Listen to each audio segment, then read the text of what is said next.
traditional critics, but how the critics of Gandhi can be seen through a modern lens. Professor Mangalam will first invite. I'm so sorry.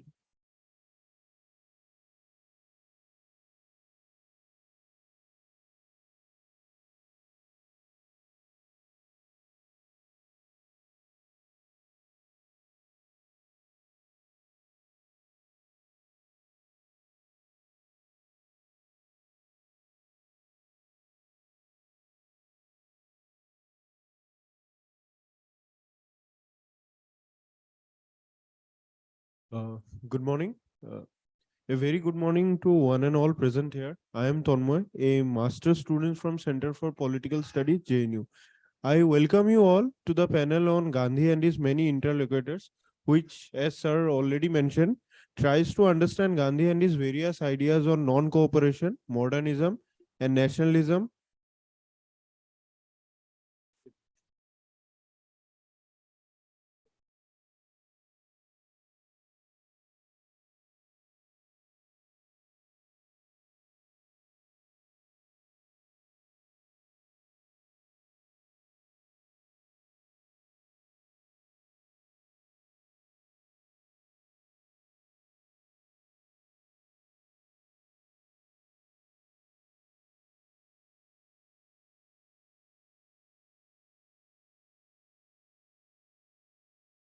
Yeah, so let's resume. Yeah, so So this panel tries to understand Gandhi and his various ideas on non-cooperation, modernism and nationalism through his interaction with several luminaries like Ambedkar, Nehru, Tagore and Savarkar. The panel is being chaired by Dr. Gangeya Mukherjee, who is an associate professor, Mahamati Prannath, Mahavidyalaya, Prayagraj. He was a fellow at the Indian Institute of Advanced Studies, Shimla from 2008 to 2010 and at Savarmati Ashram Preservation and Memorial Trust in May-June 2017 and was a visiting professor with the School of Arts and Sciences, Ahmedabad University. Interested in the history of ideas with particular focus on 19th and 20th century India, he has authored books titled Gandhi and Tagore, Politics, Truth and Conscience, and An Alternative Idea of India, Tagore and Vivekananda. Dr. Mukherjee has edited Learning Nonviolence and co-edited Exploring Agency in the Mahabharata, Ethical and Political Dimensions of Dharma. He is presently working on Gandhi, a contemporary reader. We welcome you to the seminar, sir.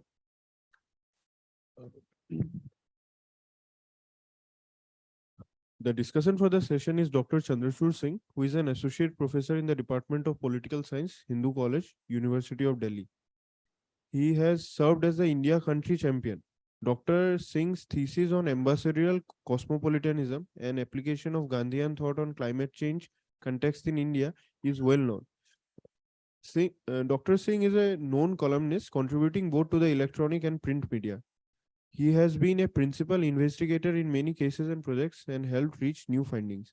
He is currently co-editing a book with Professor Garrett Brown and Joshua Hobbs of Leeds University, UK, titled Modern Guide to Cosmopolitanism, to be published by Edward Elgar Publishing, London.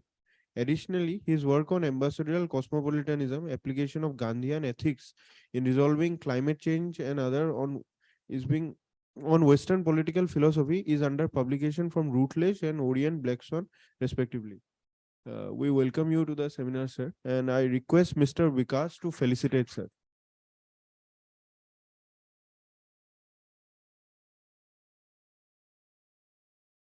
Uh, our first speaker is Professor B. Mangalam, who teaches in the Department of English, Aryabhatta College, University of Delhi. She has published widely on Dalit literature, theatre studies, and translates from Tamil to Hindi and English. Her research work pertains to gender and caste intersectionality in Tamil Dalit fiction. Her recent publication is Dalit Fiction in Tamil, 1989 to 2022, Representation of Dalit Women, a Critical Perspective. She translates from Tamil to Hindi and English, and a translation of Indira Parthasarathy's Tamil play Mazai as Barish, Plotter's play The Pot of Gold as Fakir Chand have been performed by professional groups in Delhi Hindi theatre circuit. She will be speaking on the culture of debate, dissent and dialogue, Gandhi and Ambedkar. Welcome, ma'am, to the seminar, and I request Mrs. Sania Sinha to felicitate ma'am.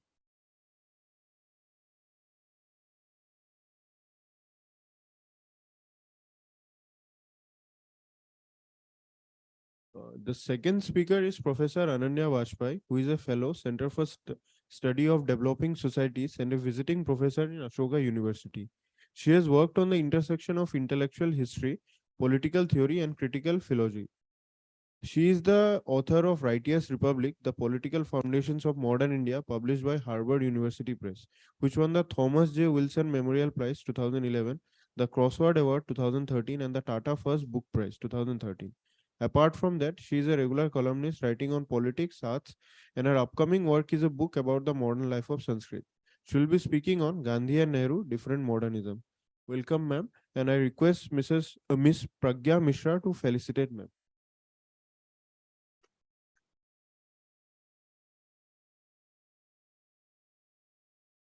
Our third speaker, who is joining us online, is Dr. Christian Bartolf, who is a political and educational scientist based in Berlin, Germany.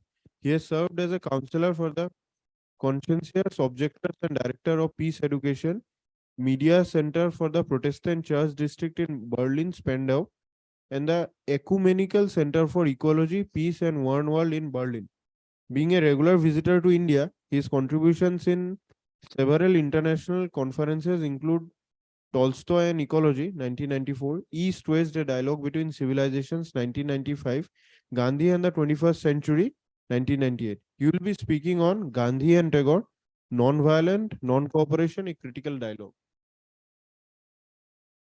Our fourth speaker, who is also joining us online, is Dr. Alok Tandon, who is a philosopher, independent thinker, and a former fellow ICSSR. Tandon ji ने अपनी PhD दर्शन शास्त्र से पूरी की. इन्होंने भारतीय सामाजिक विज्ञान अनुसंधान परिषद के सामान्य फेलो के रूप में धर्म और हिंसा पर अनुसंधान किया है और भारतीय दार्शनिक अनुसंधान परिषद के रेसिडेंट फेलो के रूप में भी अपना शोध किया है.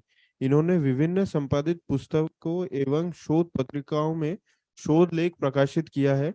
इनकी प्रकाशित कृतियों में man and his destiny with special reference to Marx and Sartre उल्लेखनीय है. Sir will be speaking on the idea of India debating Gandhi's civic nationalism versus Savarkar's ethnic nationalism. Now I hand over the session to the chair to carry forward the proceedings. Thank you. Thank you. Now, without much ado, since we are running against the clock and frantically so, let me invite Professor Mangalam to make a presentation. Thank you. Yeah, I will take less than that. Is it okay?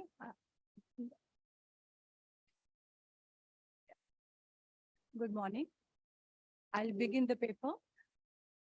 It's titled The Culture of Debate, Dissent and Dialogue, Gandhi and Ambedkar. The popular perception regarding the relationship between Gandhi and Ambedkar has located them as fierce adversaries.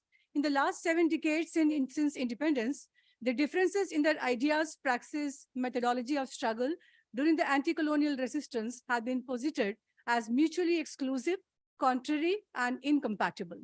The deification of Gandhi as father of the nation, as a martyr, resulted in a reverential treatment of a thinker and activist as primarily a figurative idol. This disrupted a critical engagement with his ideas, his decisions taken at crucial times of the nationalist movement. It led to a locating of Gandhi as either an idol above questioning or as a clever manipulator who led down communities, both the marginalized and the majoritarian.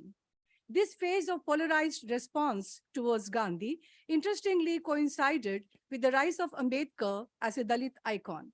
Not only his ideas on the caste question inspired generations of the oppressed to rise against caste-based discrimination, it also led to a sustained inquiry into Ambedkar's debates, differences, and disagreements with Gandhi. It is significant that this critical engagement invigorated the political and cultural spaces equally. The rise of Dalit literary movement illustrates this intertwining most eloquently. The literary self-articulation of Dalits in multiple Indian languages and in English is a remarkable pan-India movement that bears comparison with the anti-colonial nationalist movement in terms of collective resistance from every region and in every major language of India. The centenary celebrations of Ambedkar gave a critical impetus to study the dynamics of the Gandhi-Ambedkar engagement. Both the popular and the political tilt towards Ambedkar in the 1990s led to a corresponding demystifying of Gandhi in those domains. From being a visionary leader to a ritualized emblematic icon, subjected to frequent punching for his frailties and failures, an alternate image of Gandhi became the norm. Such an image was invariably juxtaposed to Ambedkar's as that of an inspiring crusader of the underprivileged. The present appropriation of Ambedkar by conservative sectarian forces is an indication of the opportunistic co-option that marks the trajectory of both Gandhi and Ambedkar, albeit at different points of time or different decades since independence in the public space.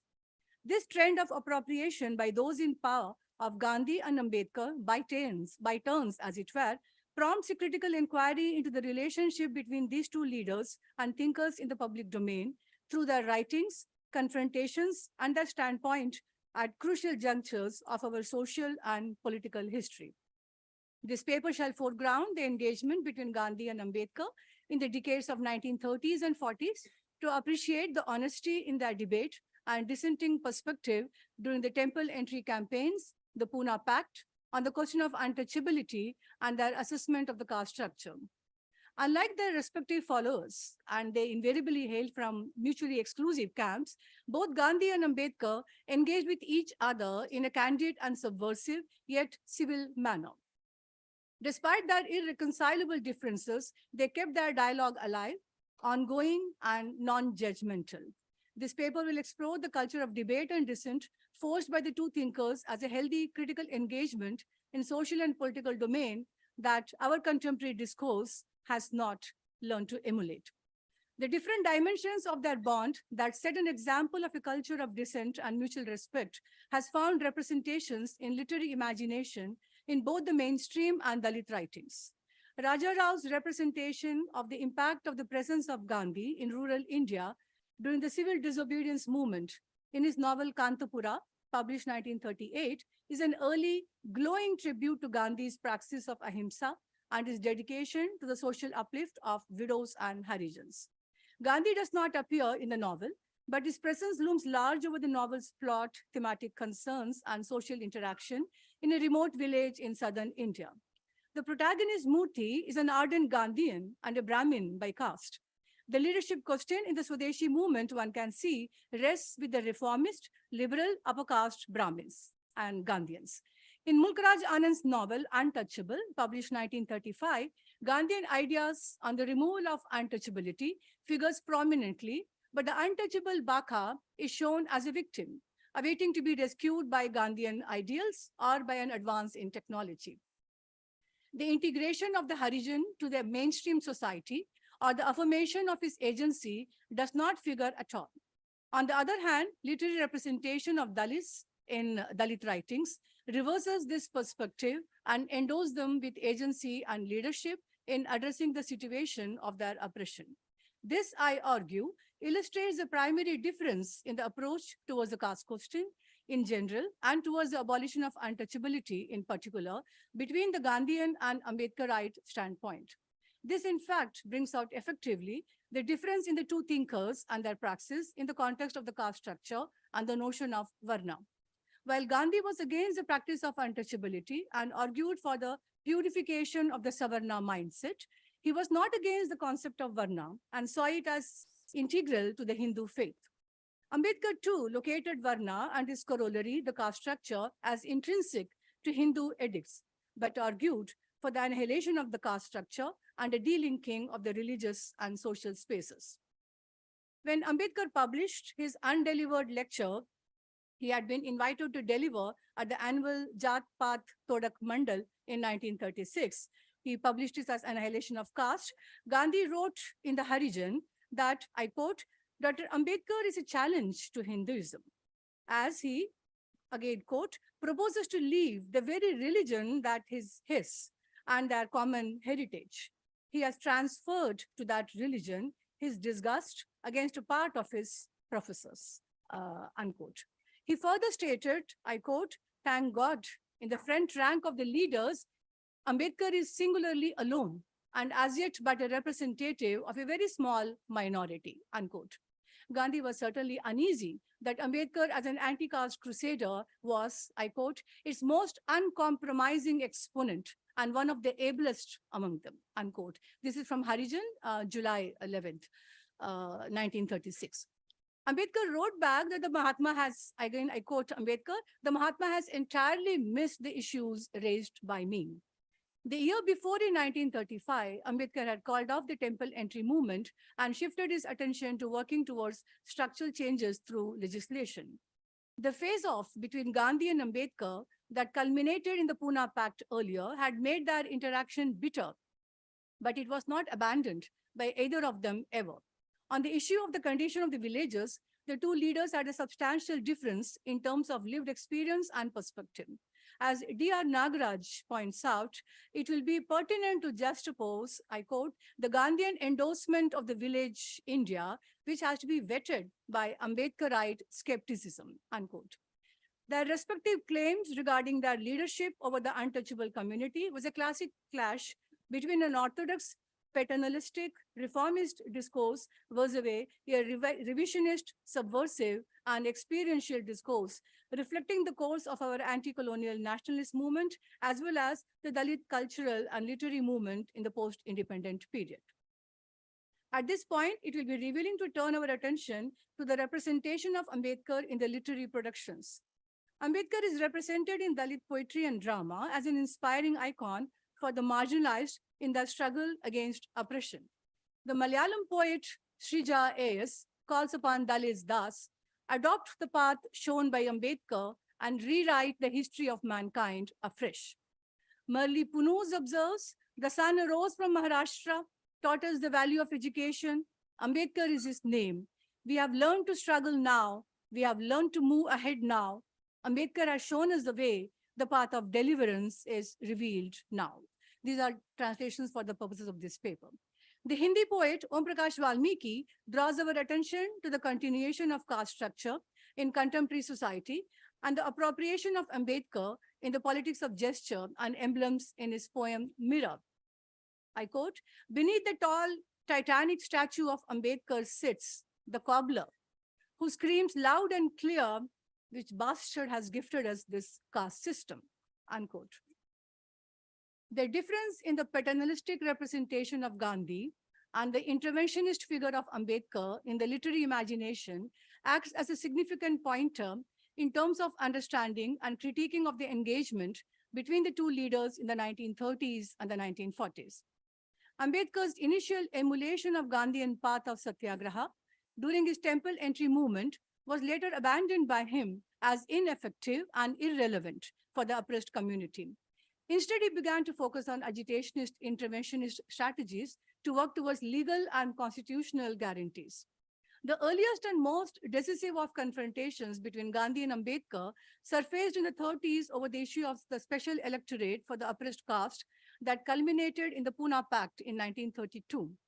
Gandhi won the battle but lost face, while Ambedkar lost his cause but gained stature as a voice of the untouchables. Gandhi's fast, undertaken to protest against what he perceived as dividing the Hindus and taking away the Harijans from the Hindu fold, was eloquently questioned by Ambedkar. The difference in their perspective culminated in the question of a contested leadership and representative authority over the Harijans. Harijans I'm using in the Gandhian discourse. While both Gandhi and Ambedkar fiercely debated and disagreed over who truly represented the interest of the community, they did not give up the mode of dialogue and the consequent possibilities that it offered. The performativity of dissent and debate, which offered possibilities of dialogue and critical engagement, encapsulate the Gandhi-Ambedkar interface. It postulates a political culture that was non-reductionist and allowed conversation among leaders with different perspectives and vision.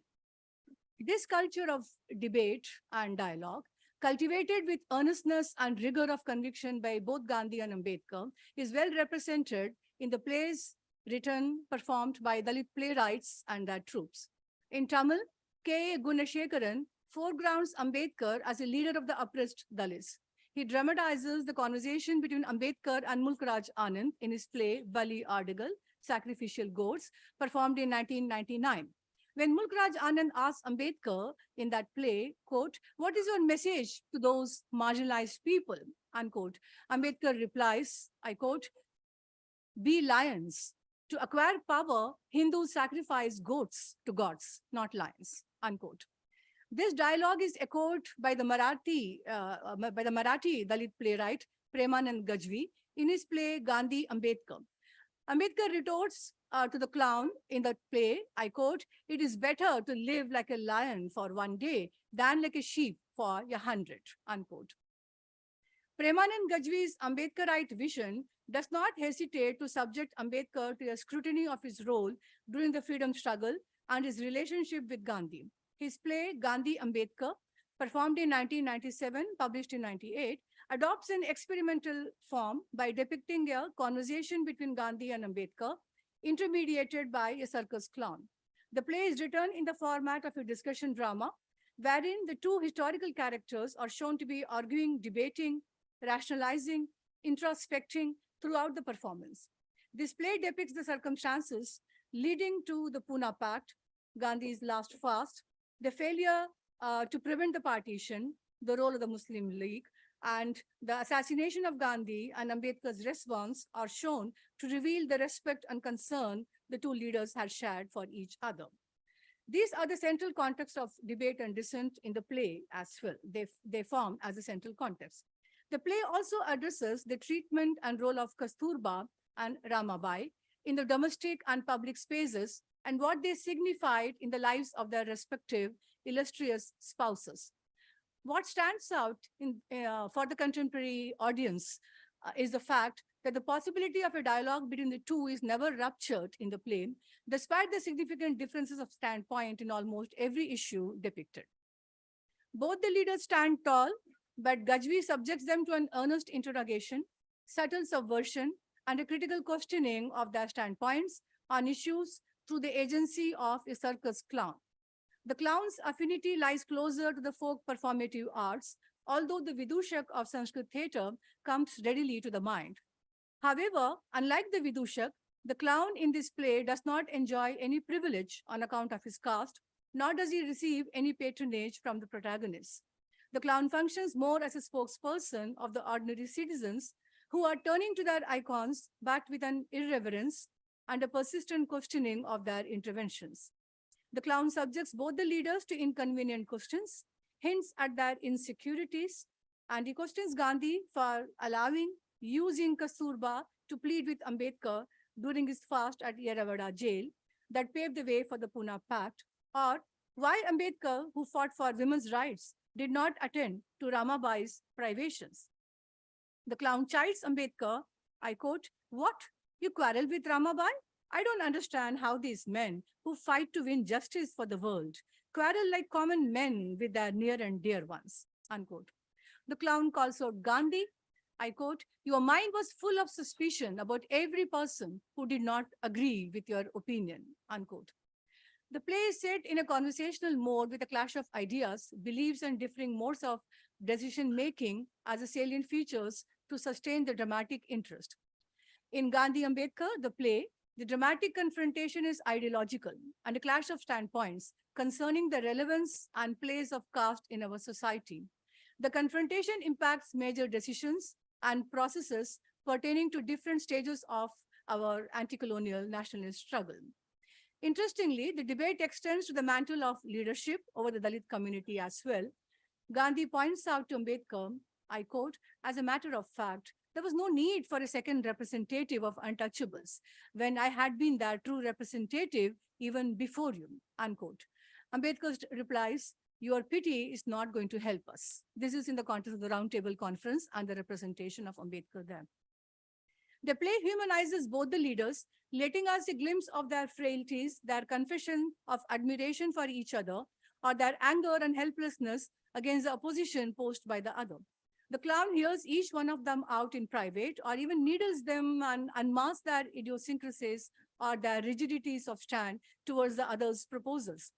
Gandhi is shown to have immense respect for Ambedkar's scholarship, while Ambedkar is devastated by the news of his assassination.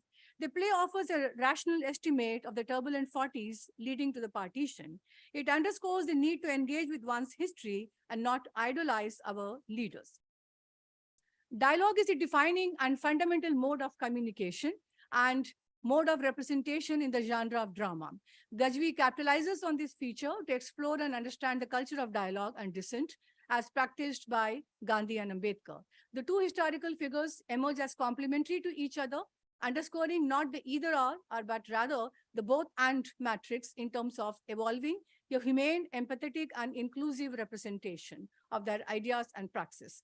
I will leave out the excerpts. Maybe we can share it later. This also extends the substitution of the charka with the Ashok chakra in the tricolor through the intervention of Ambedkar, which is a telling comment on the difference of their respective convictions. Nonetheless, Ambedkar firmly believed that Gandhi was a firm opponent to the concept of Hindu Rashtra, which had alienated him from his votaries. The fact that Gandhi's assassin and fellow conspirators hailed from the Brahmin caste was not lost upon Ambedkar. He was torn apart by Gandhi's assassination, but as a rationalist, he believed that the country had to move away from enslavement to one leader's thought, howsoever great he might be, as it would stifle freedom of thought. Today, as we stand embedded in a matrix that valorizes oneness in all domains, the conduct of both Gandhi and Ambedkar in the public space, their negotiations of their differing and dissenting standpoint, is an immensely valuable lesson for our democracy in dealing with debate and dissent in public, political, and cultural domain.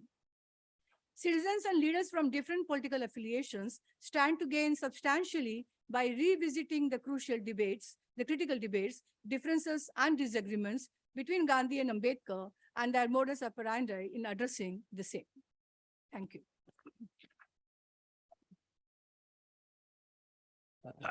Thank you, Professor Mangalam, for that immensely valuable presentation, dealing with two of the most polarized figures in history and modern Indian history, sorry. I am struck by one fact that when I recollect ruminate on the Hindi novel, prose productions or dramatic productions of the 1930s and 40s, or in Bengal. In Hindi particularly, writers like Amrit Lal Nagar have shown very militant Dalits, prominent in his novel Abhav Nachiyo Bahut Bhopal. And the novellas of Suryakant Tripathi Nirala show Dalits who would beat their upper caste rivals. The novellas such as Chaturi Chamar. But where does Ambedkar's personality figure as a leader of the Dalits? So it is as well as a commentary on the caste system, as well as caste prejudice, as well as the literary creation of the times. So now I will invite Dr. Chandrachur Singh to discuss it first.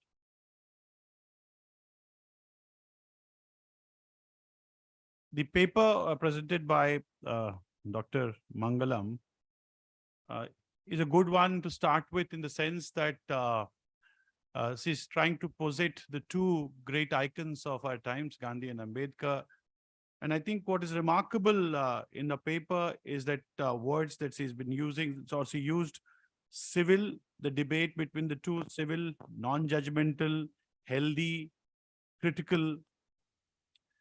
I think the point that I carry from there is about the openness towards ideas. I think Gandhi was rooted. In fact, in my own work on cosmopolitanism, I found that Gandhi was very much rooted to his own socio-cultural, religious context, but he was simultaneously open to the other. Something which is missed by a lot of Ambedkar scholars, because they do not find Gandhi accepting the other towards the self, particularly in relation to ideas of Ambedkar. I think the paper offers a valuable lesson, particularly given the fact that towards the end, Dr. Mangalam talks about the lesson that one may draw for democracy, because ultimately pluralism and tolerance is essence of democracy. Now, how does Ambedkar's ideas fit into the larger social or socio-religious dimensions of Gandhian thought? One needs to work about it, or one needs to talk about it more often. Perhaps we'll open this question to the to the participants here. But I think plurality and accommodation, which is what Gandhian philosophy is more about, is something that we should be concerned about. That's what I draw from that paper, if my understanding of the paper is correct. Thank you, Dr. Singh. Now we can invite questions from the floor. Please.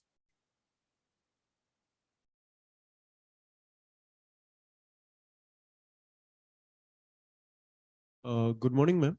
Ma'am, based on your discussion between the contrast that we drew between Gandhi and Ambedkar and try to relate with them, ma'am, I drew 2 points, ma'am, which, ma'am, I want to discuss. Ma'am, based on Gandhi and Ambedkar's ideas on caste, ma'am, what I understand from Ambedkar's critique of caste is based on a non-cognitive understanding of caste based on his lived experience.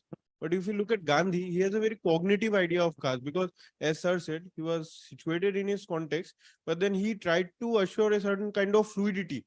The idea of seva that Gandhi put forth for the upper caste people who wanted to,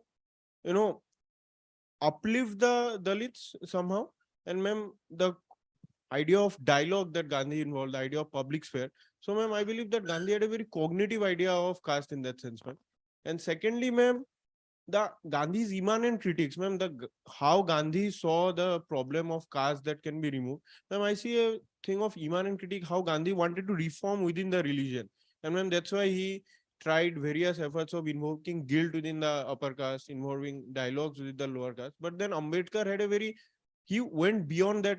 Rather than having an internal critique, he adopted external methods like legislation or ultimately conversion. So, ma'am, how do you deal with these 2 points, ma'am? One, the cognitive and non-cognitive understanding of caste, and the internal and the external. Thank you, ma'am.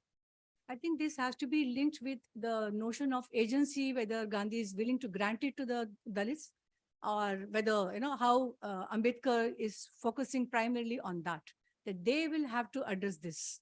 In fact, in the play, I left out that section where, Gandhi says untouchability is a blot. He says it in the Harijan also, is a blot on the Hindu system, Hinduism, etc. And Ambedkar says, no, it's a blot on our bodies, on the Dalit bodies. So the very notion of, giving them the terminology, the name Harijan, or focusing on the purification of the Savarna heart doesn't really work in terms of, granting them the agency or granting them the inclusivity to be treated at par with others within the Hindu fold. And Gandhi in the 1930s especially was very anxious about letting Ambedkar walk away with the Dalits as a different entity and thereby undermining the Hindu group as a numerical group as well. As a he almost feared that Hindus will be reduced to a numerical minority if Ambedkar managed to walk away with the Dalits. So therefore, these were, the major anxieties in their minds, which of course they addressed in different ways. But at the same time, I wouldn't say that Ambedkar was dealing with it only at the experiential level. He read all the, ancient scriptures very carefully, and he tried to engage with them. He tried to, point out the difficulties and the anomalies in the caste structure. But when nobody listened to that, then only he started exploring. And he announced, I was born as a Hindu, but I shall not die as a Hindu. Any other questions? Please. Yes.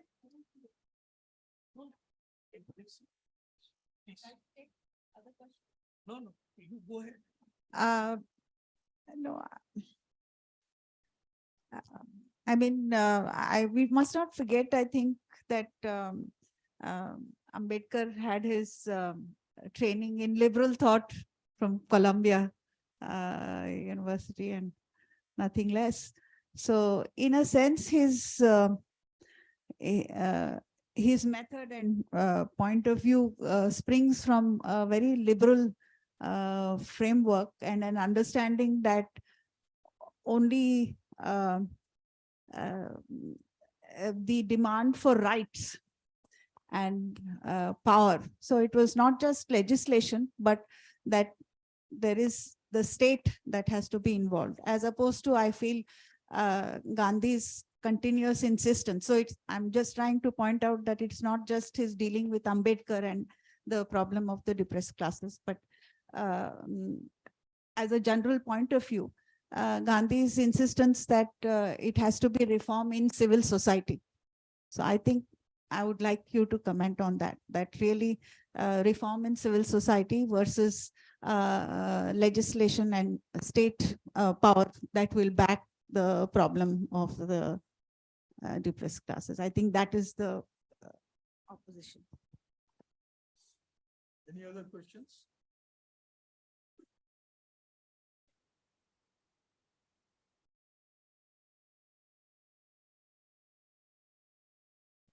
शुक्रिया। Professor मंगलम, जो आपने अभी बात रखी उसमें एक जो बात आई, एक तो हरिजन शब्द जो गांधी ने हरिजन शब्द दिया था, वो किस कॉन्टेक्स्ट में कहा था और वो क्या कहना चाह रहे थे। अंबेडकर जबकि उसका विरोध करते हैं, एक बात ये है, वो वजह क्या थी।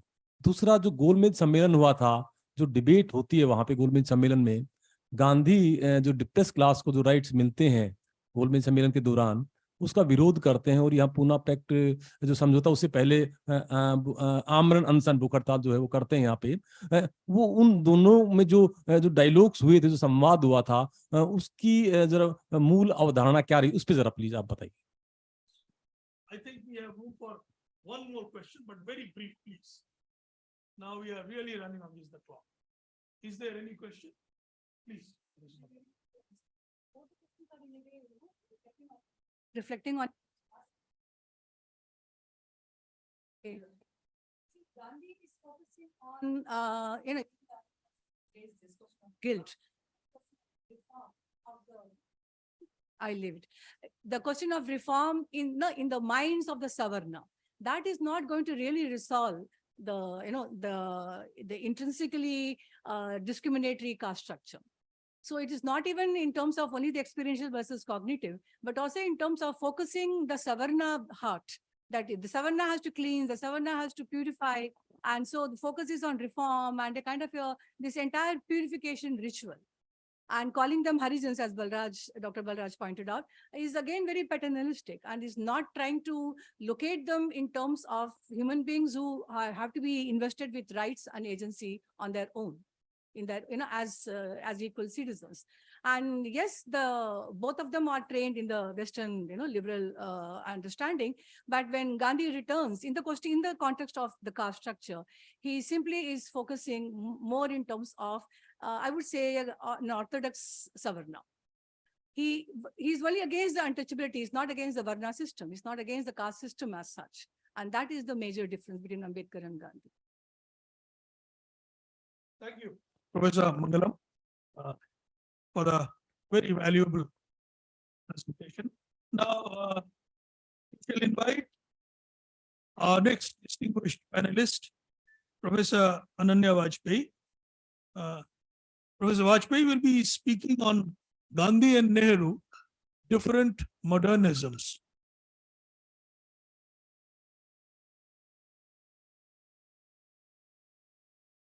Thank you, Professor Mukherjee and Professor Mangalam and Professor Jha for inviting me to speak here. I would have equally liked to speak on Ambedkar, but I was specifically asked to speak on Gandhi and Nehru today.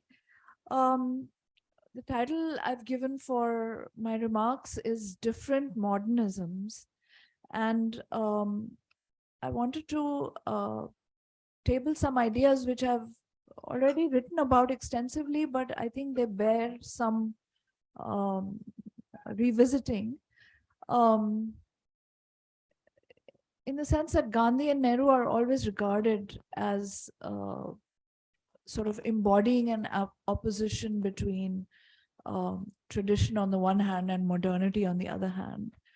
And Gandhi is seen as being a traditionalist, maybe a critical traditionalist, but still nonetheless traditional in his thinking, oriented towards Indian traditions in all respects, whether social or political or economic or philosophical. And Nehru, of course, is seen as an unequivocal modernist and invested in modernity in every way, not just in political modernity, but also in socioeconomic modernity, which is what guided him as the Prime Minister of independent India for a decade and a half after independence. But I think that it's important to complicate both these descriptions of Gandhi and of Nehru as sort of mutually opposed, as facing in different directions towards the past and towards the future, as it were, and as not really having any meeting ground in terms of their the modernity of their thought, respectively. I think that we're all quite familiar with Nehru as a sort of maker of modern India, as the architect of the institutions of the post-colonial state, as the maker of the temples, as it were, of this new modernity,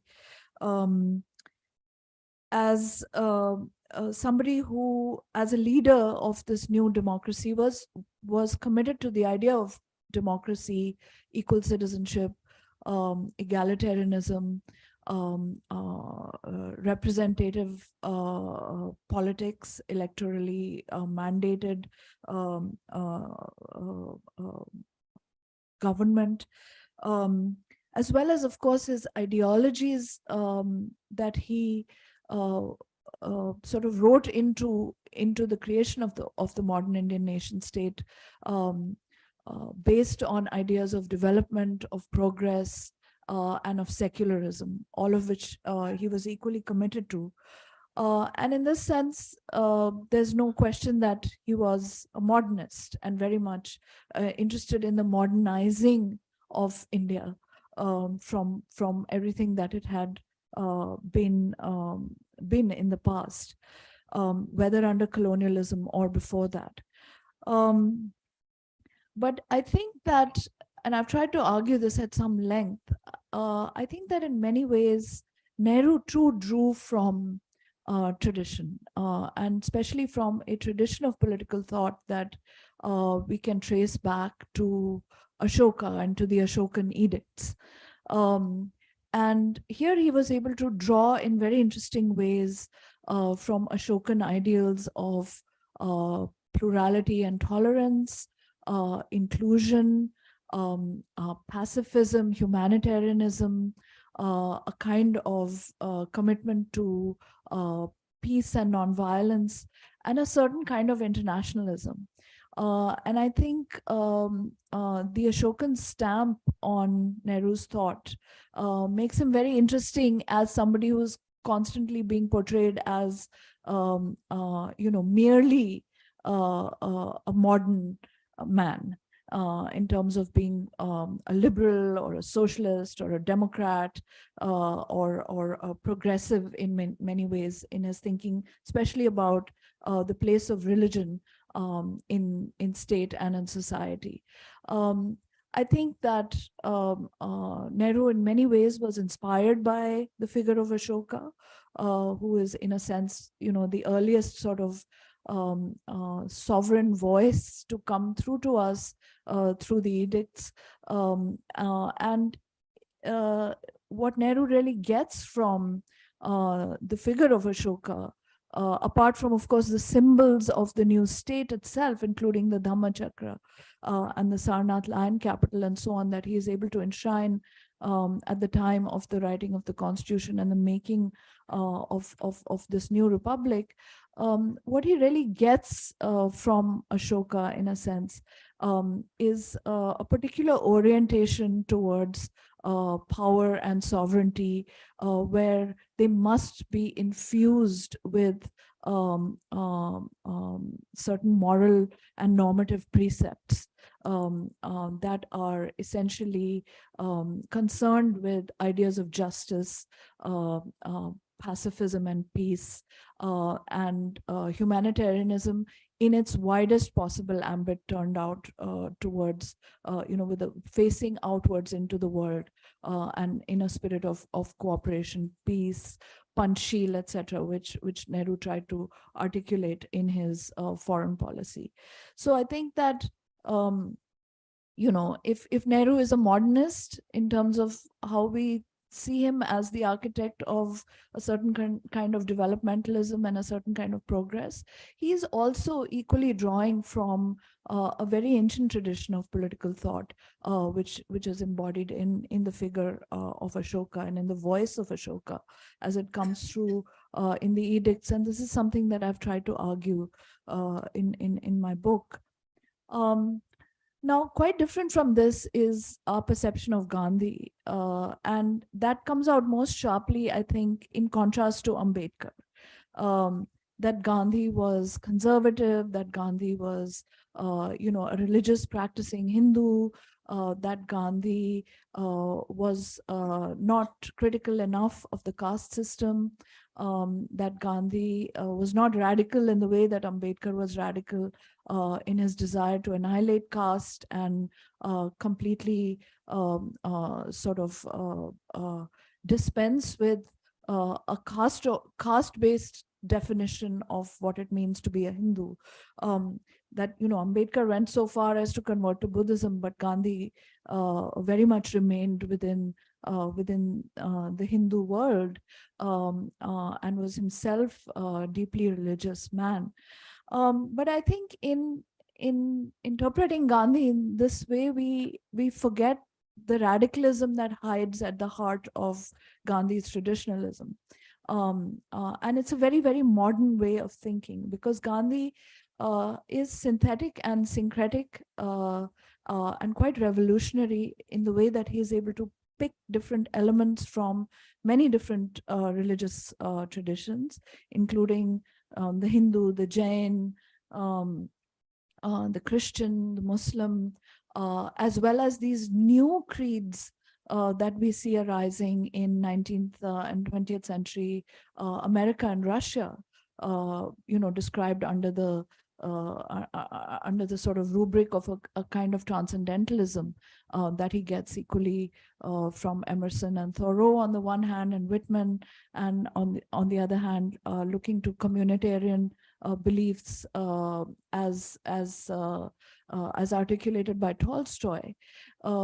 So I think Gandhi is quite free in his ability to integrate these very, very different approaches to the religious life, in as much as he is interested in the ethical and the practical aspects of leading a religious life. And he is very far from traditional in the way that he approaches, for example, the Bhagavad Gita, which becomes a cornerstone of his own religious practice and his own understanding of, how the self has to continually work on this process of what D.R. Nagaraj calls self-purification. I've argued as well that Gandhi really is responsible for an epistemological breakthrough, a Galilean turn, a revolution, as it were, in a tradition of Indian political thought, and that this is articulated in his Hind Swaraj, which is a Galilean charter in the sense that it completely transforms our understanding of the relationship between self, society, and sovereignty. And the kind of critique that Gandhi makes of so much of so many elements of the modern world at the time sounds like he is turning away from modernity, especially from technological modernity and political modernity, in as much as they are grounded in the nation state, in a certain kind of nationalism, in violence, most importantly. There's no way to separate the modern nation from its basis in a violent conception of power. And Gandhi completely rejects that.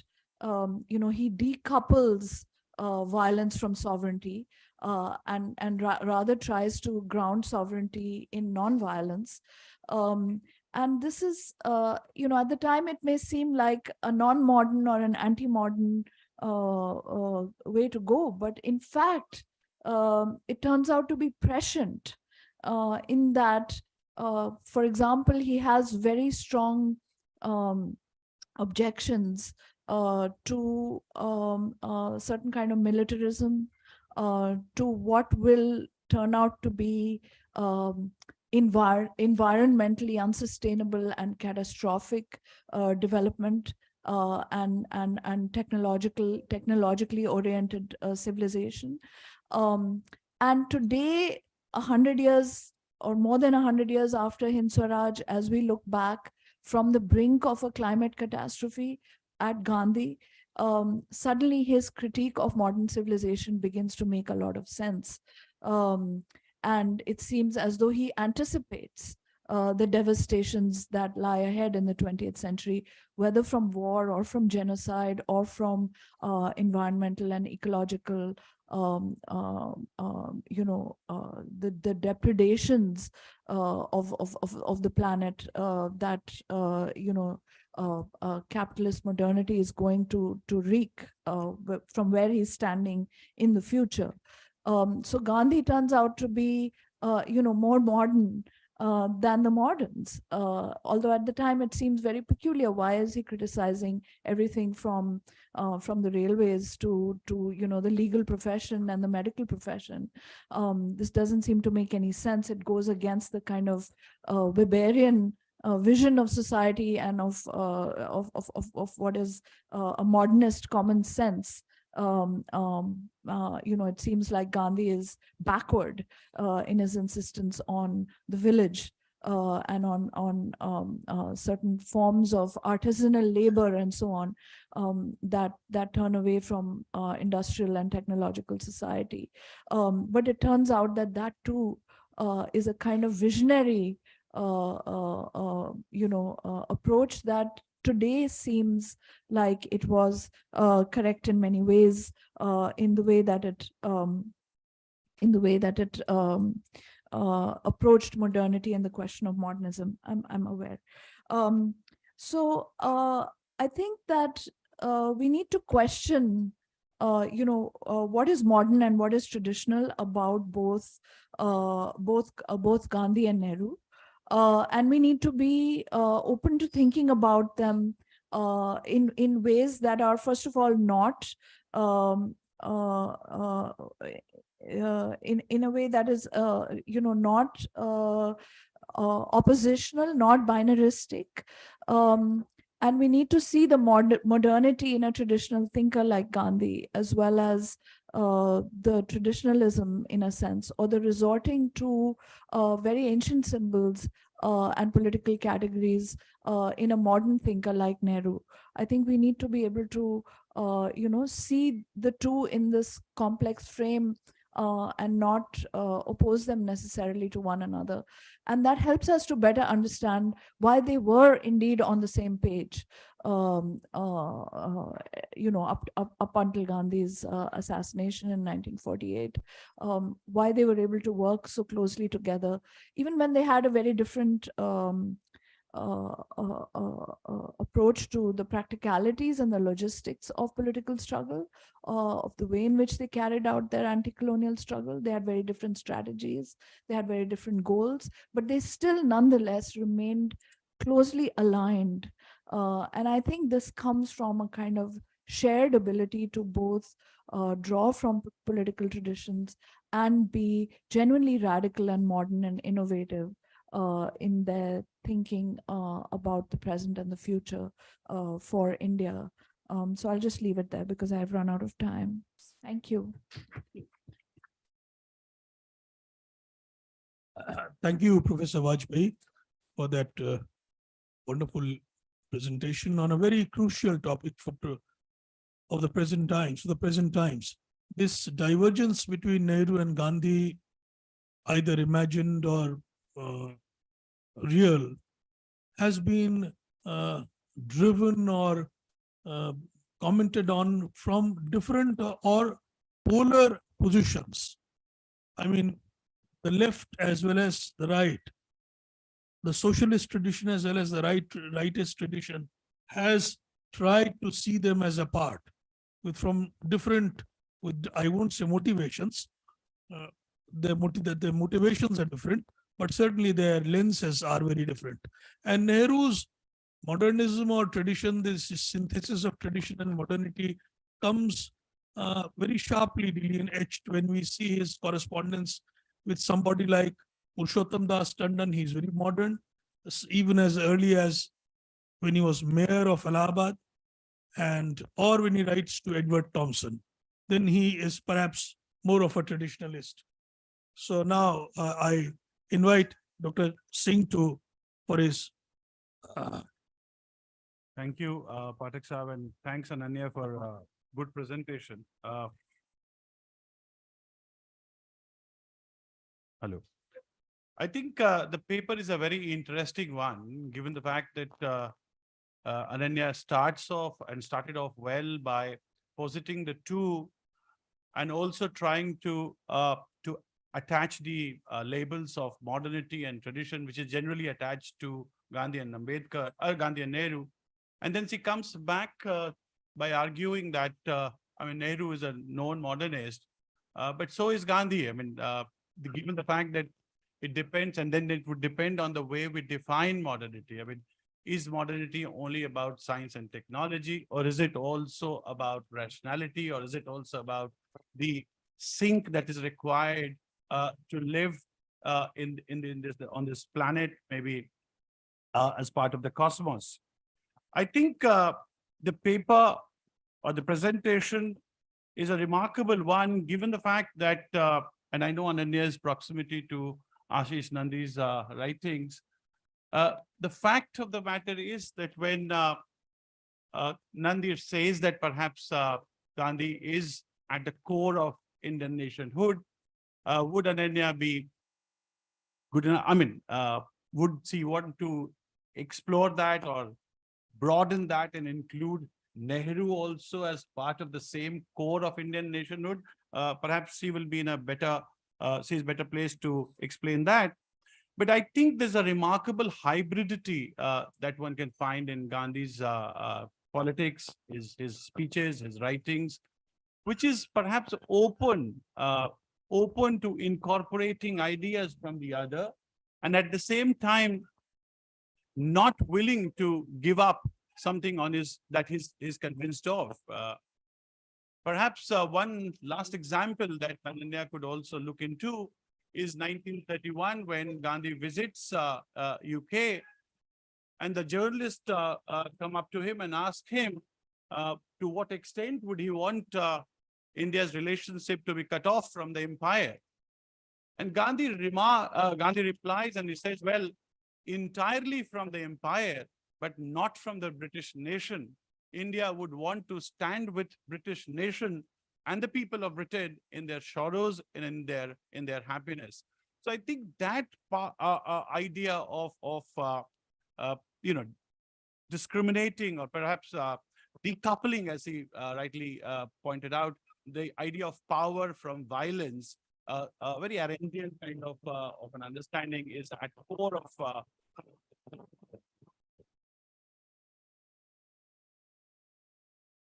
anyways, it basically wants me to stop, maybe.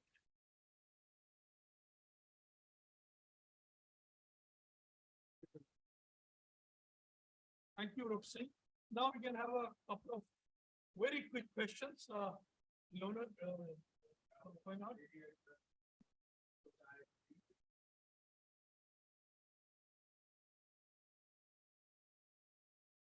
not really a question, rather a comment, but I agree with you that indeed Gandhi and Nehru are a lot closer than usually supposed. Now, I'd radicalize your position. You see, after all, it is Gandhi who foisted Nehru on India. You know, the normal course of events would have been that Sardar Patel would have been elected as Congress leader and therefore as the natural candidate for first prime minister. And he justified that. You see, all those who thought that there's an opposition between the two, he denied that. He said, no, you see, Nehru is the only Englishman in my camp. Both of them were very pro-English. And they have a few more things in common. Like both of them had a very, what is nowadays called Orientalist view of Hinduism. You see, they thought in a very Orientalist mode, English means modern, Indian means backward. Only the difference is that Gandhi was on the side of the backwardness and Nehru was on the opposite side because he was also rather anti-Hindu. And indeed, his own construction of Ashoka, whom he takes as an example, is effectively also quite Orientalist. We know that the history of Ashoka is quite different from what he assumed it was and what he makes it out to be in in Nehru's own books, Discovery of India and so on, where he has this very Christian construction of Ashoka's life, that he has a big conversion after remorse in the Kalinga War, which is not historically correct. For instance, he was already a Buddhist as a young lad. There was no conversion at the time of this war and so on. Anyway, but it's correct that Nehru based himself to some extent on Ashoka. But so either way, both of them had a very English, very Orientalist construction of Hinduism. You know, that's one of the many things they had in common. At any rate, it is Gandhi who wanted Nehru to rule India. Dr. Dayal? Alexia. Okay, okay, let Ananya take, she wants to take 2 questions and then go on to the next. Yes, there was something you said about Nehru being at the core of not just Indian modernity, but the Indian nation in its post-colonial sense. And I think I would agree with that. I would agree with that. And I don't think there's any way to understand the enormous and quite consistent attack on Nehru in the present political environment, except if we see already that Nehru is at the core of how this country has defined itself for the last many decades. You know, you can't really proceed without tearing him down, which is why there's such a sort of virulent repudiation of all of the Nehruvian ideals, which have guided India's self-understanding, I think, consistently since independence. So yes, I would expand what Ashish Da has said about Gandhi being at the core of modern India, and say Nehru too has found his place in what really defines this nation as it has existed, at least up to very recent times. As far as your remarks or your theories about Gandhi's place, etc., Nehru's place, I don't think you can quite dismiss Nehru's election by popular mandate, not once, not twice, but 3 times by this country's electorate, as somehow a whim of Gandhi. I mean, Gandhi was already dead by January 1948, assassinated and murdered as he was. So he had no role to play in Nehru's leadership, in Nehru's repeated electoral return, and in his popularity, and in the genuine way in which I think the Indian public saw him as their lawfully and repeatedly elected leader. And the process of his popular leadership, also electorally ratified, had already begun in 1936-37 after the adoption of the Government of India Act. And in fact, he begins the discovery of India by describing his electoral and his political campaigns, and the kind of connection that he has and that he builds with the public. So I don't think this characterization of foisting anybody on the nation, bears out historically at all. I've also recently been teaching the Edicts of Ashoka in a class on great books that I teach at Ashoka University, and I begin the course with the Ashokan Edicts. And again, I think your description of whatever you understand by Ashoka is incommensurable with what one reads, whether in the history or in in the historical record or in the edicts themselves. And I think that the Ashokan turn towards nonviolence, the narrativization of that drama of conversion is not at all Christian in any respect, and it more closely resembles the kind of epiphany that Gandhi himself has in his writing of Hind Swaraj, and I think it represents a genuine reorientation of Ashoka's consciousness as a response to the carnage that he himself causes, whether in Kalinga or in his entire political career up to that point, as the Mauryan sovereign.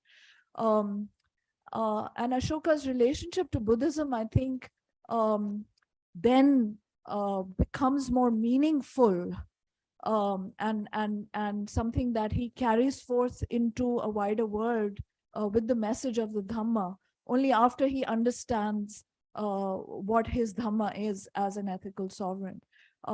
So again, I think your dismissal of Nehru's reading of Ashoka is also not grounded in anything other than your personal opinion, I'm sorry to say, but thank you. Before we move on to the question from Professor Dayal, I'll just of course we'll come to. I'll take half a minute for the benefit of the students. That as for the popularity of Nehru, Subhash Chandra Bose, now quoted as his arch rival, was writing in 1930s, in the early 1930s, his exact phrases with the popularity second only to the Mahatma. And as to foisting somebody, the Congress had said no to Gandhi on partition. It could have said no to Gandhi on Nehru. So now, Professor Dayal.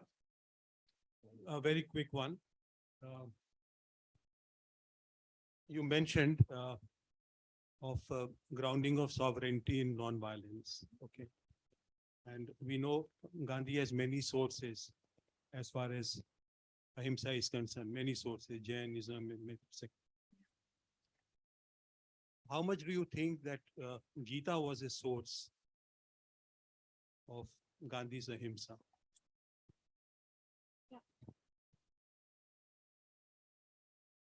Yes. पूछिए. बोलिए. एक minute mike पे बोलिए और very brief questions please. हम लोग 2 papers अभी और बाकी है. हाँ, मैम, गांधी और नेहरू को हम शायद इस तरह से भी उनकी मॉडर्निटी को देख सकते हैं अगर हम नेहरू की मॉडर्निटी को देखते हैं तो उसको हम वेस्टर्न साइड से ज्यादा देखते हैं, और अगर हम गांधी को देखना शुरू करते हैं तो उनकी मॉडर्निटी को हम वर्नाकुलर मॉडर्निटी ज्यादा कह सकते हैं। और चाहे गीता के क्रिटिक अभी सर ने कहा, इसीलिए मुझे जो है वो चीज आया, और इवन उनके भजन नरसिंह मेहता, मतलब वो जो चीज उठाते हैं वो देशज बहुत है, नेहरू की उतनी नहीं है। सिर्फ मेरा ये कहना। Please. This is Ramchandra Pradhan. The original chair, आपको यहाँ होना चाहिए। हाँ, please, हाँ, बोलिए sir, बोलिए। Sorry, I'm too old now. Some of my students are here, right? There are two questions being discussed right at the moment. One is, was Gandhi a backward-looking person or a backward-looking thinker? I wrote a rather longish paper on it, whether Gandhi was a proponent of pre-modernity, modernity, or post-modernity, or even beyond it. That had been published in Gandhi Mark a few years back. So anyone interested in this question, I have also discussed the writings and the views of other scholars on this issue. One. Second issue, that is, why did Gandhi pick up Nehru as his political successor? I asked this question many years back to Kaka Kalelkar. I don't know how many of you are aware who Kaka Kalelkar was. I want to make a small comment here. What we are doing is, we all of us are taking a very short course.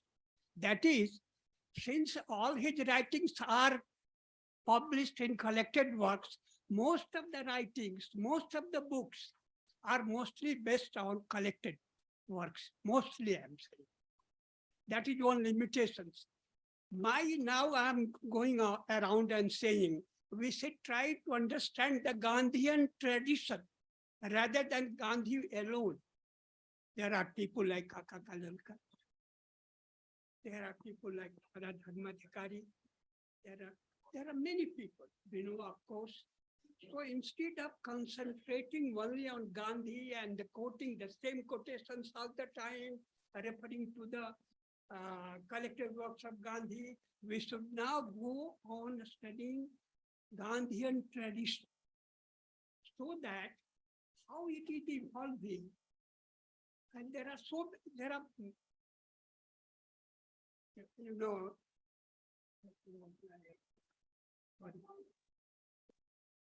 Jamnaral Foundation gives every year prizes for the people who are working out Gandhian ideas. And maybe more than now 100 people are working on in different parts of the country. Nobody is studying their work. All that we are doing, mostly Gandhian scholars, including me. I've also written 2 books, many books, rather, depending upon only the collected works. So my suggestion is, we should now go on studying the Gandhian tradition, its evolution, its limitations, the direction it is taking. That is one. Anyway, I go back to the original question. No, very short, Professor Pradhan, because somebody is waiting in Germany to connect. Just Plus, one. Please. And then we have Professor Purushottam Biligoria waiting for us. No. Please, yes, go ahead. Very small. Kaka Kalelkar is not an ordinary man. I asked this question to him. It's not like a scholar. He is not a scholar. It was from the horse's mouth. So what I asked him, why did Gandhi pick up Nehru as his political successor? And he said many things, but one of them was the emerging English educated middle class was totally in favor of Nehru. And Gandhi, as a Democrat, he was aware that this class, to this emerging middle class of India, only Nehru is acceptable. That is one. Then Sardar Patel's health was not very good. He died only 3 years back. He was much older than Jawaharlal. Thirdly, Jawaharlal came from Hindi belt. Don't forget, most of the prime ministers have been, because this is a big area. So that is, then he said, don't forget he was a Brahmin. And mostly the leadership of the freedom movement, if you go state-wise, was dominated by Brahmins, and as a Brahmin, he was acceptable to every part of India. So this is some of the. Thank you, Dr. Pradhan. Professor Billy Moria, please go ahead. Just picking up the question of Ahimsa and Gita. Mike. Okay, so I'm often sort of often wonder in scholarship, Gandhian scholarship on Ahimsa, people are kind of maybe forgetting that before he actually read the Bhagavad Gita and had much to do with it, he was involved in England with the Vegetarian Society with Henry Salt, and that was pretty clearly something about not doing harm in injury to animals and so on. Of course, he tried meat himself, but just didn't like it. That was a different issue. And also, you know, his association with Rai Chandra Bhai, the Jain sadhu, who was actually a householder, but you know, he practiced a kind of very high Digambara type of Jainism. And that conversation that he had via Metta, before he left for Africa, in South Africa, when he stopped over, there was a huge influence on him. And he calls Rai Chandra Bhai his guru as well. And then not just that now, he's also read Tolstoy, he read Thoreau. So, you know, there were passive resistance. Okay. He was also in communication with W.E.B. Du Bois in the leader of the African American civil rights, sort of the fledgling civil rights movement, not quite a movement at that point, but they were looking for something, some strategy whereby they could actually fight for their own civil rights as well. And so there was this sort of correspondence also via C.F. Andrews with T. Booker Washington, who is also setting up kinds of ashram type institute.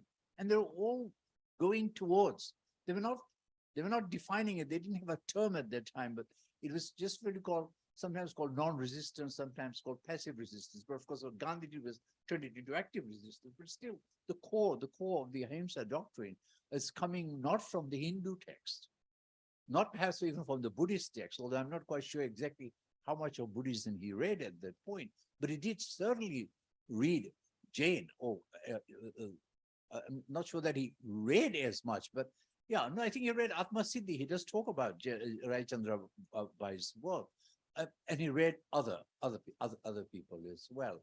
So I think, you know, the Gita thing is a much later kind of, you know, his commentary is much later on that. So I just wanted to make that intervention. Thank you. I just take half a minute to respond. Professor Bilmoria, the Jain tradition of non-violence is also very complex because Tartvartha Siddhi Upaya and Tartvartha Siddhi Yoga and these that if the heart is pure, it approximates to the position of the Gita that if the heart is pure, the violence does not matter. There's Dravya Hinsa, Sthul Dravya Hinsa. You are much more aware than me. Should you, do you want?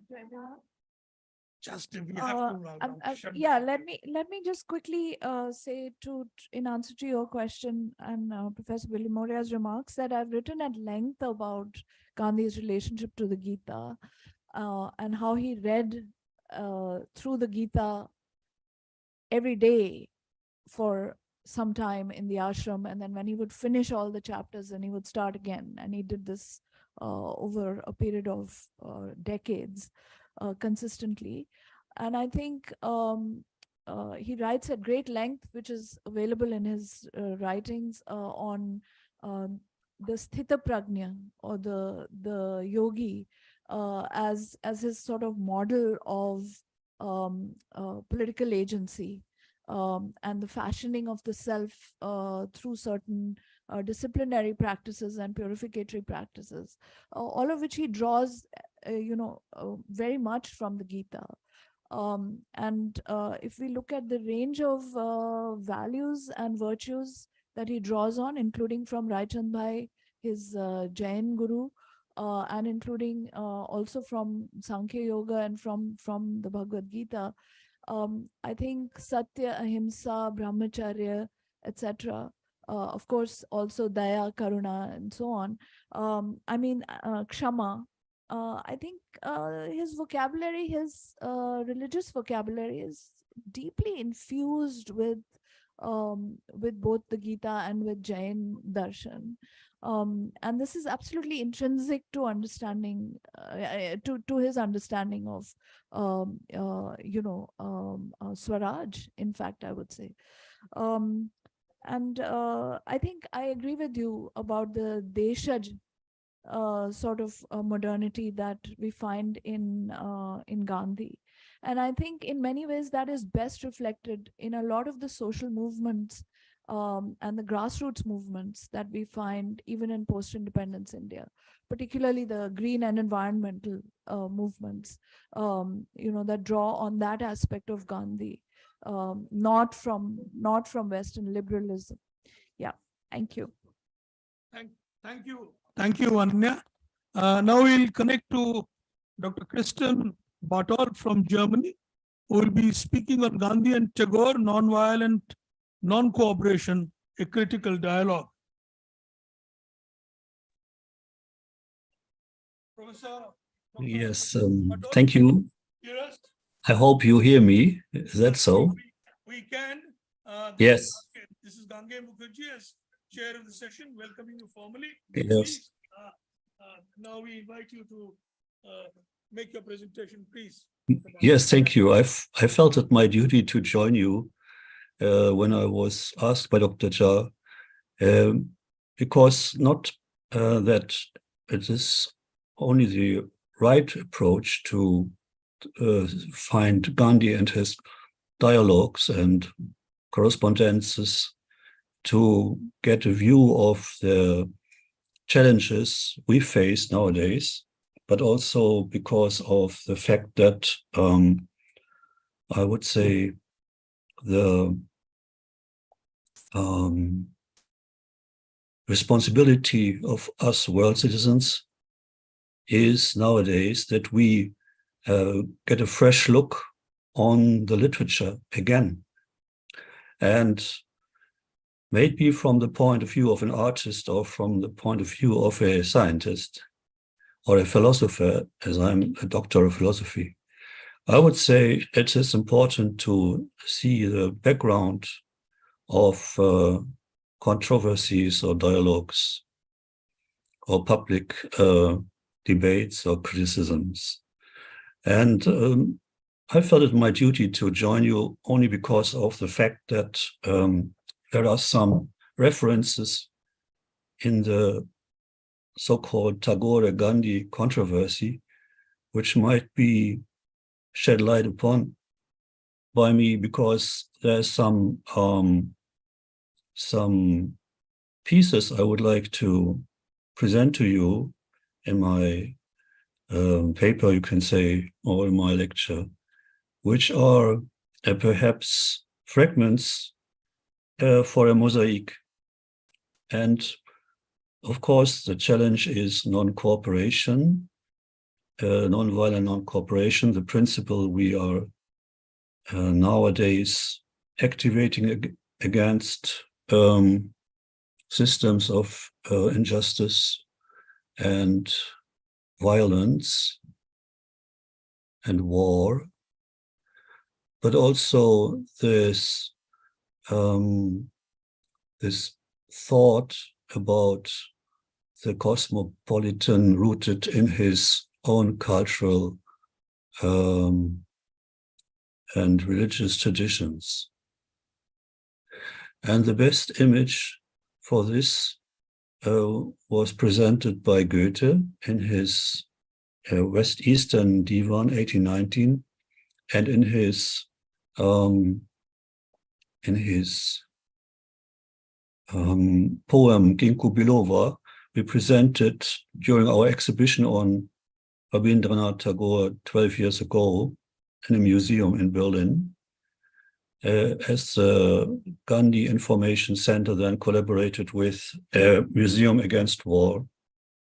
And this exhibition was well received by the communities of Bangladesh and India. And I was very happy that we could refer to this roots of the thought. You know, you can compare Tagore, at least from my point of view, with Goethe or Tolstoy.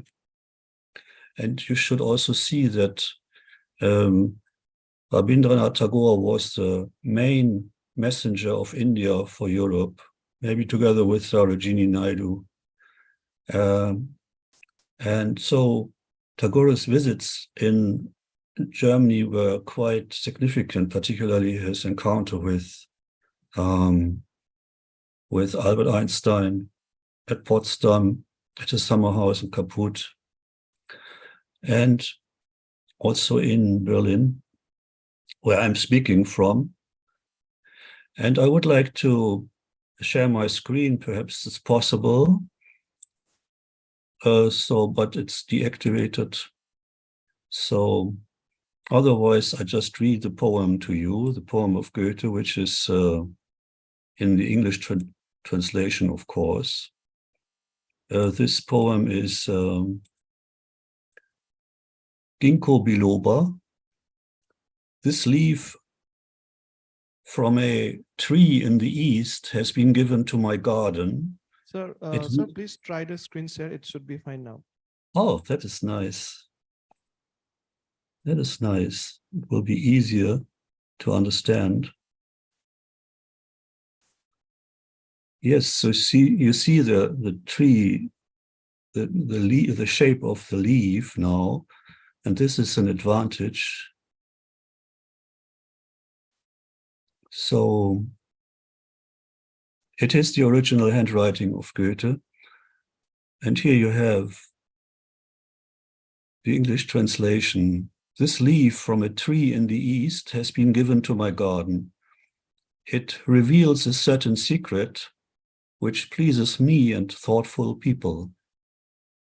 Is it a living being which has separated in itself?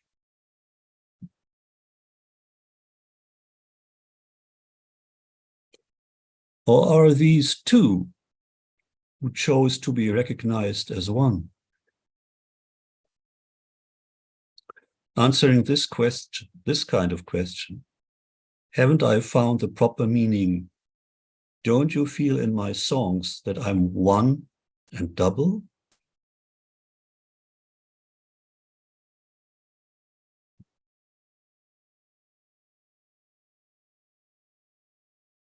So that I'm one and double. So this might explain a bit the responses Rabindranath Tagore gave in his dialogue with Albert Einstein later.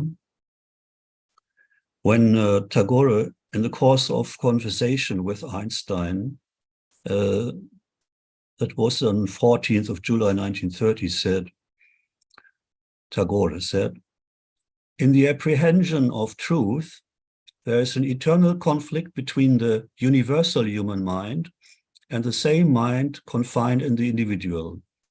The perpetual process of reconciliation is being carried on in our science and philosophy and in our ethics. In any case, if there be any truth absolutely unrelated to humanity, then for us it is absolutely non-existing. It is not difficult to imagine a mind to which the sequence of things happens not in space, but only in time, like the sequence of notes in music. For such a mind, its conception of reality is akin to the musical reality in which Pythagorean geometry can have no meaning. There's the reality of paper, infinitely different from the reality of literature. For the kind of mind possessed by the moth which eats that paper, literature is absolutely non-existent. Yet for man's mind, literature has a greater value of truth than the paper itself. In a similar manner, if there be some truth which has no sensuous or rational relation to the human mind, it will ever remain as nothing so long as we remain human beings. Then Einstein responded, then I am more religious than you are. And now the point of Tagore, my religion is in the reconciliation of the superpersonal man, the universal human spirit, in my own individual being. So this could be a kind of starting point of shedding some light. And now I proceed to the second piece I present to you, which is known to you, of course, but I just want to give you a quote. It is from Nationalism. And you know, maybe the background of nationalism, which is quite interesting because there was a Japanese tour, Tagore in early September 1916, revised the same lectures, crossed and recrossed the United States, 1916 and 1917. And the theme was a cult of nationalism, etc. So then the poet was around 55. And in this, he wrote, very provoking to me when I read it. India has never had a real sense of nationalism, even though from childhood I had been taught that idolatry of the nation is almost better than reverence for God and humanity. I believe I have outgrown that teaching, and it is my conviction that my countrymen will truly gain their India by fighting against the education which teaches them that the country is greater than the ideals of humanity. And if you go a bit farther in the text, and he said, I am not against one nation in particular, but against the general idea of all nations. What is the nation? And then he explained and comes to the conclusion, nationalism is a great menace. It is the particular thing which for years has been at the bottom of India's troubles. And inasmuch as we have been ruled and dominated by a nation that is strictly political in its attitude, we have tried to develop within ourselves, despite our inheritance from the past, a belief in our eventual political destiny. And then there are different parties in India with different ideals. Some are struggling for political independence and so on. Some are trying or wish to gain autonomy and so on.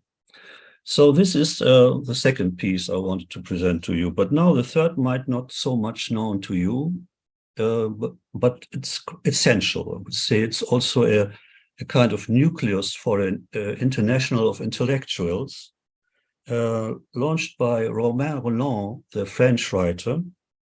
And it is a kind of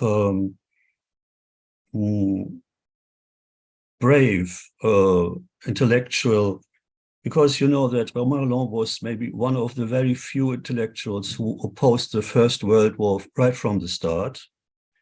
And he himself influenced by a long letter he had received by Leo Tolstoy when he was a young man. He knew his responsibility. And so he was in accordance with, for example, Dr. Albert Schweitzer.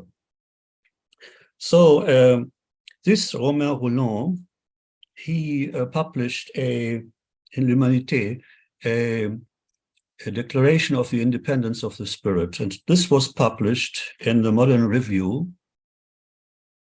In the Modern Review, And the Modern Review in Calcutta that was in July 1919. This declaration of independence of the spirit was then replied to by Rabindranath Tagore. So I first want to read a part of this declaration. I cannot read all of it because it would be too long maybe for this occasion, but the end. So it says actually, it's appealing to the fellow workers of the spirit, comrades scattered throughout the world and separated from one another for 5 years by the armies, the censorship, and the nations engaged in wars. And then it ends with, up, let us see the spirit free from these entanglements, from these humiliating alliances, from these hidden slaveries. The spirit is the servant of none. It is we who are servants of the spirit. We have no other master. We are made to carry, to protect its life, to rally round it all men who have gone astray. Our part, our duty is to keep a fixed point, to show forth the pole star in the midst of the turbulence of the passions in the night. Among these passions of pride and mutual destruction, we make no selection, we reject them all. We serve truth alone, truth that is free and frontalless, without confines, without prejudice of race or caste. Certainly we do not exempt ourselves from humanity. It is for humanity we labor, but for humanity whole and entire. We do not know peoples, we know the people, unique, universal, the people which suffers and struggles, which falls to rise again, which advances always over the rough road, drenched with its own sweat and blood, the people of all mankind, and equally our brothers. And it is in order that they with us should gain the consciousness of this brotherhood that we raise up over their blind conflict the arch of alliance of the free spirit, one and manifold, eternal. So this passionate declaration of independence of the spirit, which you find in Modern Review, July 1919, was replied by Rabindranath Tagore. And he wrote, when my mind was steeped in the gloom of the thought that the lesson of the late war had been lost, and that people were trying to perpetuate their hatred and anger into the same organized menace for the world, which threatened themselves with disaster, your letter came and cheered me with its message of hope. The truths that save us have always been uttered by the few and rejected by the many, and have triumphed through their failures. It is enough for me to know that the higher conscience of Europe has been able to assert itself in one of her choicest spirits through the ugly clamors of passionate politics. And I gladly hasten to accept your invitation to join the ranks of those free souls who in Europe have conceived the project of a declaration of independence of the spirit. So this was then, in the end of his letter, he referred explicitly to his book on nationalism. So this is the third, maybe most unknown piece, which might give some or shed some light on the background of the Gandhi-Tagore controversy from the point of view of Rabindranath Tagore, of course, who had received the Nobel Prize for Literature in 1913 because of his profoundly sensitive, fresh and beautiful verse, by which, with consummate skill, he has made his poetic thought, expressed in his own English words, a part of the literature of the West. But now I would like to come in the last part of my address to you to the very astonishing fact that if you read the books, I will show you again the books, the main books, you should know in this. This is the Truth Call Them Differently, Tagore-Gandhi Controversy, published by Navajivan Publishing House.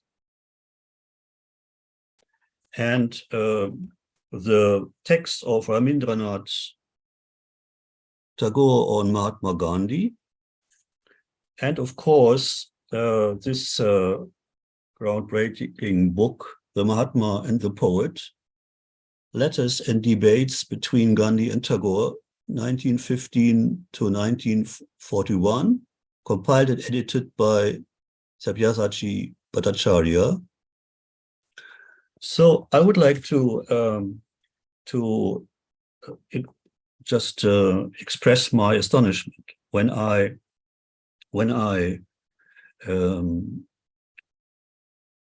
saw that in these publications you find the most essential text of Tagore, and this is referring to Gandhi, and this shows the basis on which this controversy happened when he delivered an address to the inmates of Satyagraha Ashram Sabarmati when he visited the ashram on December 4, 1922, in the absence of Gandhiji, who had been clapped in jail earlier in the year, and we know why. Then Tagore gave a remarkable address, Who is a Mahatma? And it is not so essential who coined the term first time and which tradition this title has been coined before. But it is more important what is the meaning of the term Mahatma in the mind of Rabindranath Tagore. And there are two small excerpts I would like to read to you. One is in the beginning of this address, Tagore asked himself, what then is the true meaning of sacrifice? It means that for human beings, the life of the body is not the best life, but the life of the soul. The material world, which we share with the animals, is not the only world. We have higher needs because we have a deeper and a higher life hidden within us. Professor Bartolf, that hidden life is immortal. Professor Bartolf, can you hear me? I hate to interrupt your fascinating presentation, and as I would love to enjoy it, can you begin your summing up now, because one other speaker is waiting to join online and we are running. Yeah, of course. Of course, I intended to do so anyway, because there's not much more to say from my point of view. So what is the true meaning of the great word Mahatma? It implies the emancipated soul that realizes itself in all souls. It means the life that is no longer confined within itself, but finds its larger soul of Atman, of spirit. Then in such realization, it becomes Mahatma, for it includes all spirits in itself. This is the divinity of universal activity, who is the great soul, who constantly dwells in the hearts of all peoples. They who know him with the heart and with the mind, which is sure in its perception, become immortal. The great universal spirit, the Mahatma, whose activities are for the whole world, is not for any confinement or limitation, but for the universe. The meaning is this. So this is the second last part, which I wanted to present to you. And the last is a very interesting thought of Tagore when he was in Hamburg.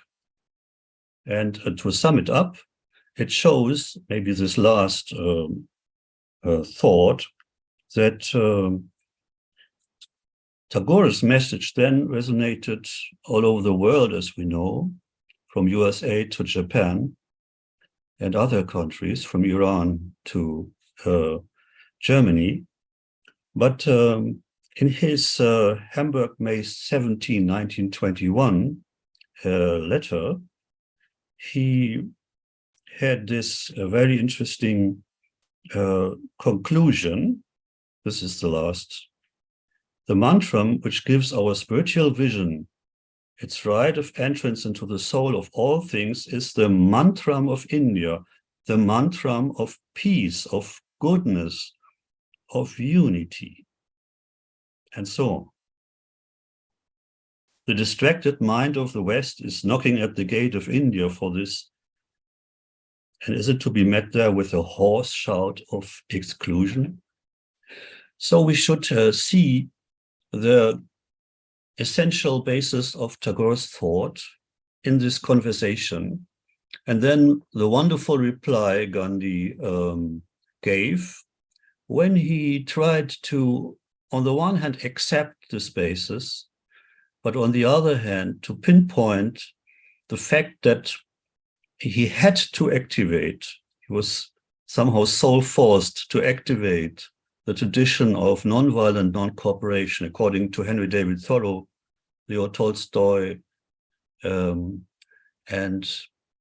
later then Dr. Martin Luther King, to bring about a change. But the friendship between Tagore and Gandhi dated back, can you imagine that, to the 1914, as early as 1914, when Tagore was then giving a message to the souvenir of the passive resistance movement in South Africa, the golden number. And in this letter, he refers to the struggle in South Africa as the steep ascent of manhood, not through the bloody path of violence, but that of dignified patience and heroic self-renunciation. The power our fellow countrymen have shown in standing firm for their cause under severest trials, fighting unarmed against fearful odds, has given us a firmer faith in the strength of the God that can defy sufferings and defeats at the hands of physical supremacy that can make its gains of its losses.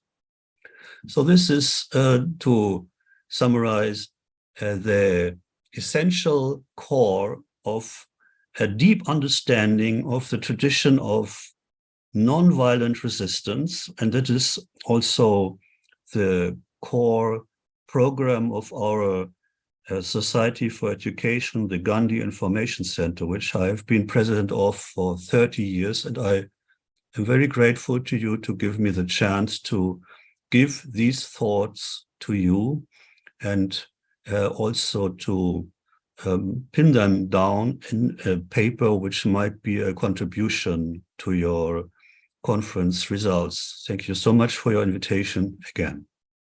Thank you. Thank you, Professor Bartolf. A very brief, quick sum up by, we'll now have a very quick sum up by Dr. Singh.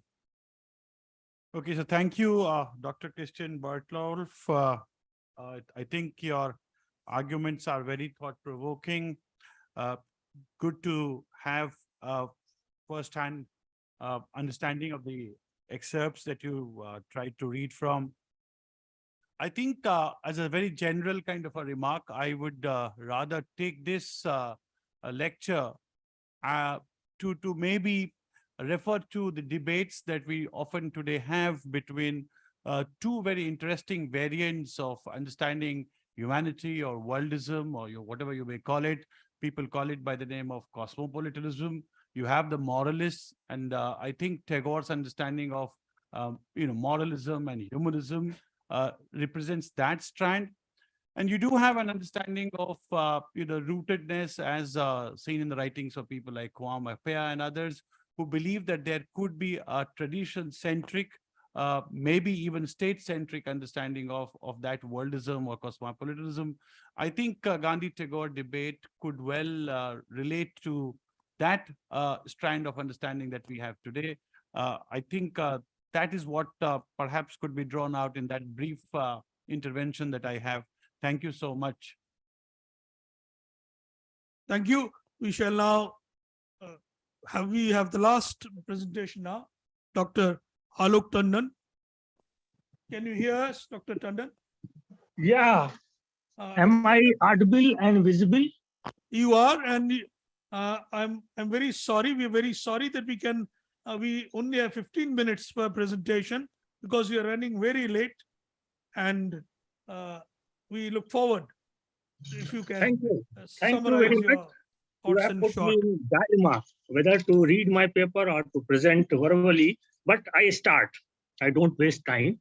First of all, thanks to Dr. Satish Jha, who has invited me to be present in a wonderful seminar, international one, on the debates around Gandhi, the controversies around Gandhi, because this is very relevant topic today as we hear a lot of things from WhatsApp University, and they are always confusing us and confusing those also who have not read about Gandhi or other leaders of our country with whom Gandhi had a very critical dialogue.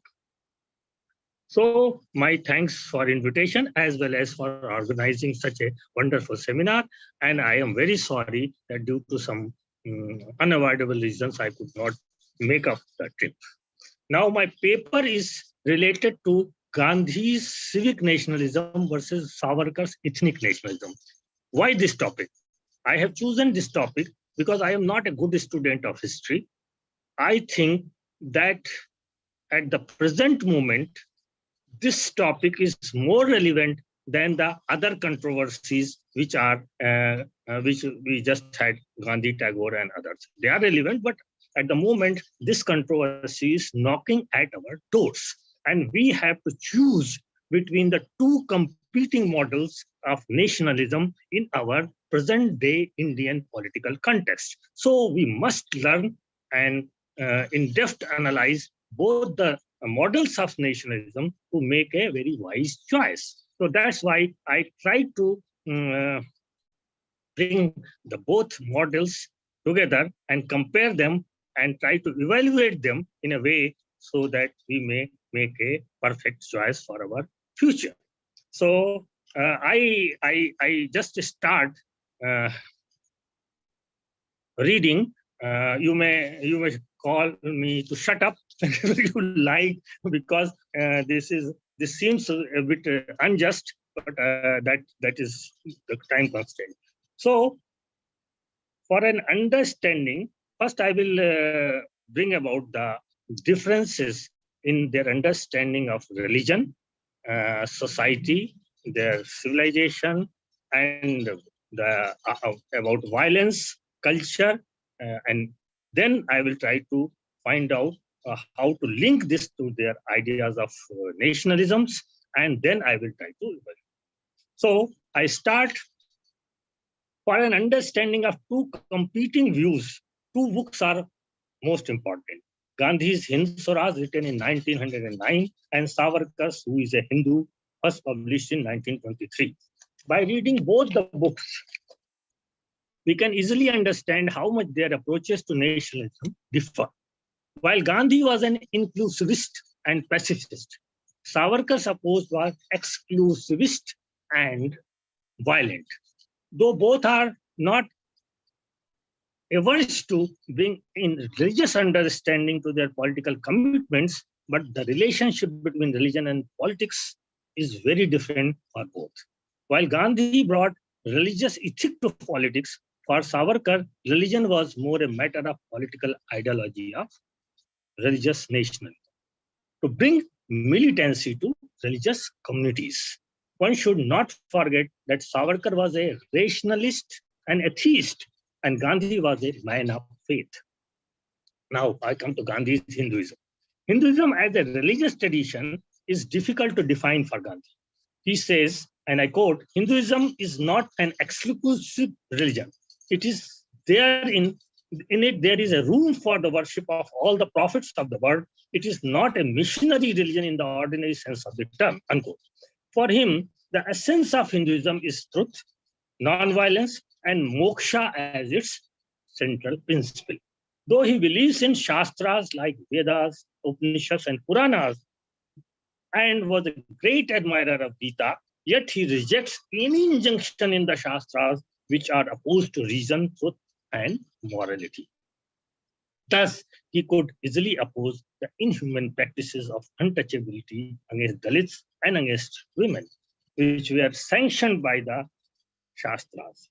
Though he locates himself as an insider to the mainstream Hinduism and calls himself a Sanatani Hindu, yet his profound and radical interpretation of Hinduism adds new dimensions to it in the form of Seva Marg, in addition to the three traditional margas, Gyan, Karma, and Bhakti in Hinduism, as a path to attain moksha. And this is important.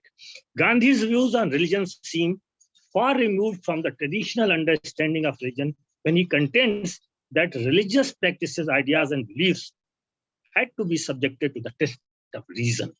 On the one hand, he has deep faith and acceptance of truth of all religions, but on the other hand, he is well aware of the imperfections of all existing religions as they come through the interpretation of imperfect human beings, what we can call double destination. First, they are interpreted by the prophet who receives the divine message, and then by the interpreters who reinterpret the prophet's message. Therefore, it seems that Gandhi was having two conceptions of religion, one ideal and the other one that of customary institutional religion. He also compared true religion with the trunk of a tree and the formal religions with its branches. What was true and perfect religion that existed only conceptually?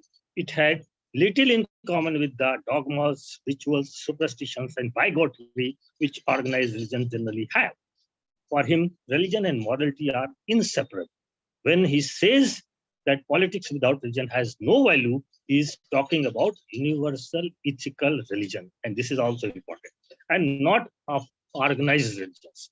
He may be wavering at times between ideal religion and institutional religion, but he could bring forth a new understanding of religion and its practice in which fighting against social evils, inequalities, and injustices was a part of one's own religious duties. Gandhi's above understanding of what religion is modeled his conception of Hinduism. It was altogether different from what Orthodox Hindu believed and practiced. He never consulted astrologers, had no time for elaborate pujas and rituals. His Hinduism is all inclusive, not sectarian, free from hatred and of oneness with not only with other human beings, but with all life. Though he proclaimed himself to be a Sanatani Hindu, he did not privilege any one religion over others. This is also very important, nor even his own. Thus, his emphasis is on giving all of them equal respect against confrontational approach of Savarkar. Savarkar's Hindutva. The concept of Hindutva, as introduced by Savarkar, marks a clear distinction between Hinduism and Hindutva. Hindutva is a broader than Hinduism, as it encompasses the social, political, cultural, linguistic spheres along with religious sphere. For Savarkar, Hindutva serves as a basis of Hindu nationalism. Therefore, instead of discussing what Hinduism is, he focuses on who is a Hindu.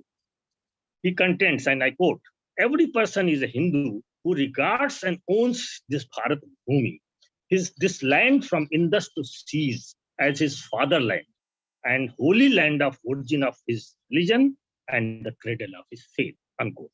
This definition includes followers of Vedas, Buddhism, Jainism, Sikhism as constituents of Hindu, but excludes Muslims, Christians, and Jews. Not only a Hindu must regard India as its fatherland, Pitrabhumi, the land of his ancestors, and his holy land, the religious land of his faith, but he must also be attached to this territorial entity called Bharat, though through his birth here, ties with blood to his family, his forefathers, his race of fellow Hindus, and moreover, through a love of Hindu civilization as characterized by a common history, common heroes, a common literature, a common art, a common law, and a common jurisprudence, common fairs and festivals, rites and rituals, ceremonies and sacraments. Unquote. According to the above understanding, Savarkar argues that India belongs only to Hindus, and therefore Muslims and Christians, since their holy land is outside India, cannot be given equal citizenship in the Hindu nation. Thus, Savarkar minimizes the role of religion and instead emphasizes on ethnic group identity with a shared culture and cherished geography. Savarkar includes all those who reject common culture. He was ready to reintegrate those who converted into Islam or Christianity but accepted and cherished Indic culture. Therefore, one can say that Savarkar's Hindu rests on three pillars. One is geographical unity, racial features, and a common culture. And this understanding serves him as a basis of his ideology of Hindu nationalism. Now I come to difference between violence and non-violence. Gandhi and Savarkar had contrasting views regarding violence. This is the big difference, as it leads to different understanding of Indian history and future visions of Indian nation.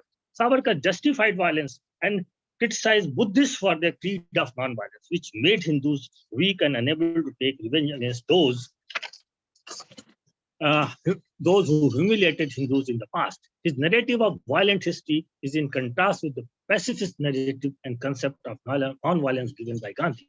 He was a fierce critic of non-violence of Gandhi and expressed it in no uncertain words.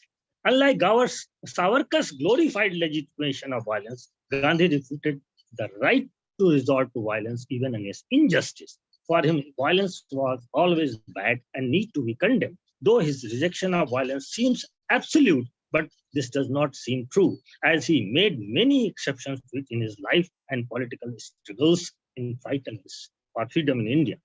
Even his satyagraha can be interpreted as a use of minimum violence, but not absolute non-violence. He himself opined, I quote, "I do believe that where there is only a choice between cowardice and violence, I would advise violence." That is why Gandhi supported war efforts also.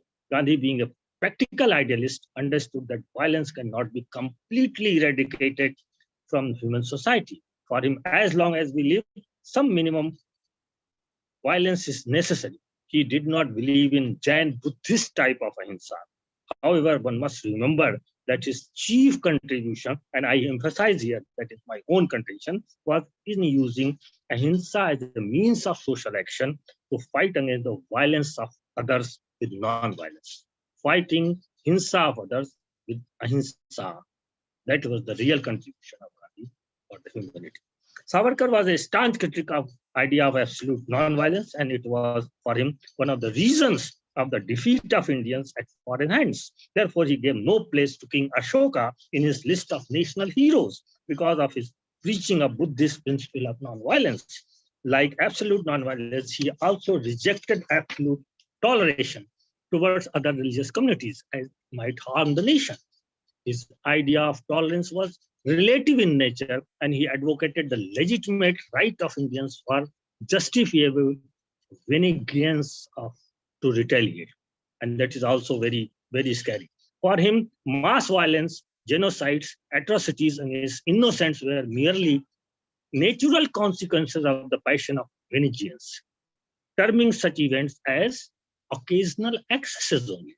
So he wished to make Hindu race military-minded, spirited and valorous, and Hinduize all politics and militarize Hinduism. However, Gandhi critiqued Hindu militancy and brought out its elements by repudiating revolutionary terrorism by saying, and I quote, "Do you not tremble to think of freeing India by assassination? What we need to do is to kill ourselves. This is a cowardly thought that of killing others. Those who will rise to power by murders will certainly not make the nation happy. Unquote. For Gandhi, means adopted were as important as the end sought. Now I come to the real issue, the civic nationalism versus Hindu nationalism. Our foregoing discussion bears testimony to the irreconcilable difference between Gandhi and Savarkar on the issues of religion, violence, history, and civilization. All this is further developed into their divergent conceptions of nationalism and future vision of Indian society. His understanding leads Savarkar to Hindu nationalism, which excludes all other except Hindus. Religious affiliation and political identity merge into each other in his perspective. Muslims and Christians are kept aside as their holy land is outside India. He called Muslims in India as suspicious friends, if not enemies. Though in his popular book, The Indian War of Independence of 1857, he was not unfavorable to friendship between Muslims in the political struggle for freedom. However, his early projection of Hindu-Muslim unity was completely reversed later when he articulated Hindutva as a political ideology of ethno-religious nationalism to include culture and race in it. The purpose was to unify and mobilize the hierarchical caste among Hindus under the communal banner and to construct this into a dominant majority, to which non-Hindus would become subordinate minorities. This way, he exclusively equates Hindu with India.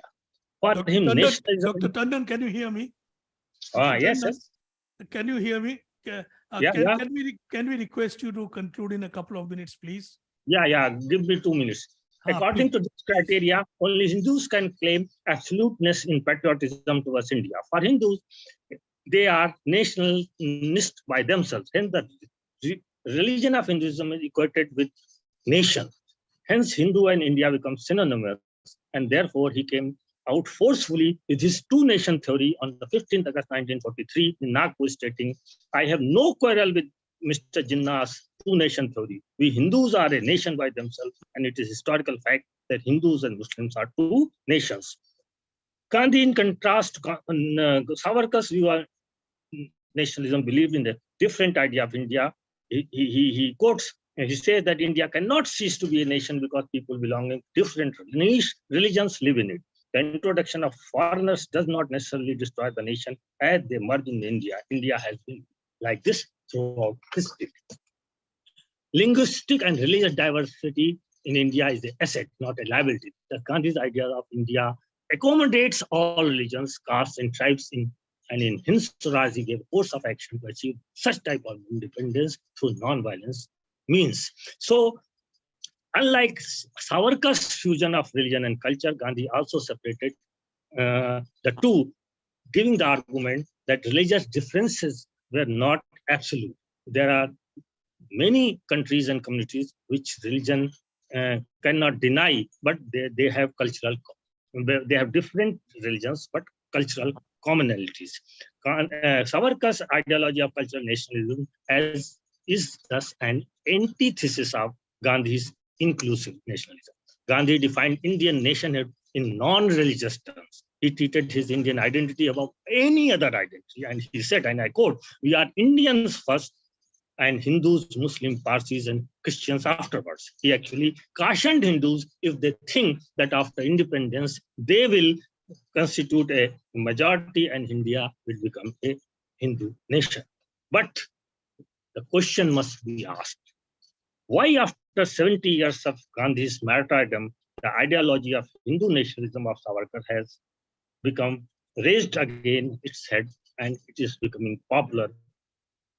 Large-scale polarization is taking place in our society with accompanying hatred and violence. In such a situation, old-style secularism has got little relevance as it cannot take place in root in Indian situation. Only Gandhian approach of Sarv Dharm Sambhav may be right alternative. This does not mean giving up one's faith in one's religion, but ask for equal respect for all faiths. In conclusion, I can say that while Savarkar sought to politicize religion, Gandhi pleaded for spiritualizing politics. Gandhi's ideas seem to be influenced by indigenous traditions as well as those rooted in the West, whereas Savarkar was influenced by the intellectual tradition of the practice of right-wing politics in Europe. We are aware of the havoc caused by the such type of racial nationalism in Germany and Europe. Therefore, we need to be cautious and oppose such thinking to save our communal harmony and the nation itself. This is our duty as a citizen of a democratic nation, as taught by Gandhi, and I quote and I end with that. It is not nationalism that is evil. It is the narrow selfishness, exclusiveness, which is the bane of modern nations, and that is evil. Unquote. Thank you. Thank you, Professor Tandon. Dr. Tandon, the theme of the paper can hardly be emphasized enough. I invite Dr. Singh for a very brief discursive comment, and then we can take a couple of very quick, incisive questions from the House. Only a couple and very quick, please. So I don't need to stand between the questions and Dr. Tandon, but I think the presentation is a lucid one. The debates on ethnic and civic nationalism is not new. Of course, it keeps reinvigorating every time and now, but I think the paper has a good foundation given the fact that Dr. Tandon spoke about religion as ethics in Gandhi and religion as a political ideology in Savarkar. And that in itself very clearly moves towards the use of nonviolence and violence, respectively, as the two may have thought. And I think the point that I liked, and I think the people here can think about this whole idea of Savarkar's understanding as an antithesis to Gandhi's understanding. Could it be possible that the people here and even Dr. Tandon could draw some light on the possibility of making them converge on each other rather than situating the two as being antithetical to each other? That's all that I had to say. Maybe the audience can then take it up. Be glad to take a couple of questions if there are any. Please, Professor Bulboria. Thank you, Dr. Tandon. I don't think that with modern sort of criterion of rationalism, rationality that Gandhiji would get through, say, take Immanuel Kant, Rousseau, and so on. But that's really not a big concern when you're comparing with Savarkar. But the question that you did highlight, which is a very important one, who is a Hindu? So, in America, about the same time, people were asking, who is an American? Or in Germany, who is a German? Now, these questions are not necessarily aligned with religion. These are questions, as you use the term ethnicity, but it's also about race, really. It's a way of constructing race. So you have two kinds of eugenics when you want to purify a race. One is through actual genetic intervention and so forth. We know that Mengele in Germany, in those camps, used the blue eyes of Jews and put them into so-called Aryan Germans so that they would now become blue-eyed Aryans and so on, right? So that's one way of doing it. The other way is to extricate identities and leftover genetic markers in a people so that they would in time become pure. So I call this ascendancy rather than descendancy. We might not have ascended in a pure form, but we could descend and make ourselves pure. When I wrote that, our own Konrad Els accused me of saying that Savarkar was a Nazi. Oh, then I didn't mean that. What I meant was that there is a similar kind of a strategy, and you don't have to be religious to be even asking a question like, who is a Hindu? Mimamsakas ask, who is a Hindu? And they're not theists by any sense, or a Sankhya person could ask. So I don't think it really cuts across in religion or non-theism or non-theism at all. And that's not the marker of religion in any case, in the case of India. But it is a question about race, about purification, about where we're going racially, as it were, right? So what do you think of that? I mean, do you think that there is a kind of what we call a virtual eugenics at work in this re-identification, identifying the Indian with Hindu exclusively. Dr. Tandon, we'll take another question if there is one, and then you can answer both in a bunch. Is there any other question, please? Wait. Dr. Tandon, please go ahead. Professor Bilimoria's question, please. Okay. I think this question of race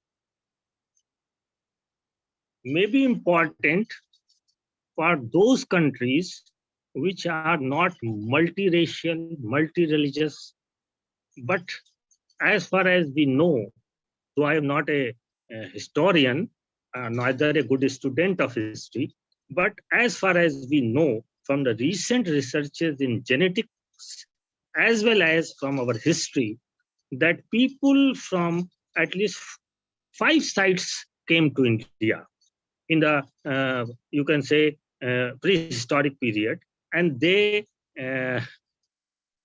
established themselves here and lived with each other, maybe fighting or with, but that shows that India has got a multiracial history. Again, as far as we know about later history, we know that many aggressors, invaders,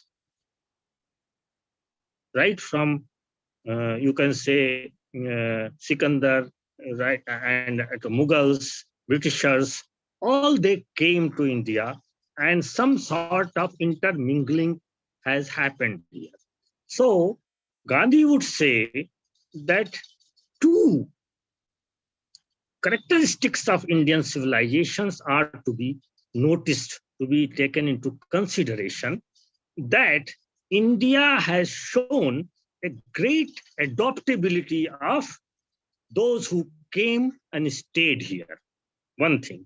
Another thing is that Indians developed a sort of institution, I may not say they go for pilgrimages and slow pilgrimages that led to a sort of, you can say, unification of Indian people, though very different in their religious beliefs.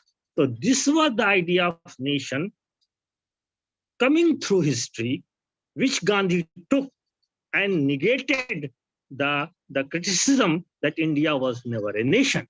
So this sort of cultural unification of India is based on various races, groups coming to India and settling here. So once we see this sort of identity, Indian identity, how can we accept that only those who belonged, whose faith was originated in this country are to be called Hindus? So this sort of racialism is not Gandhian way of looking at this perspective.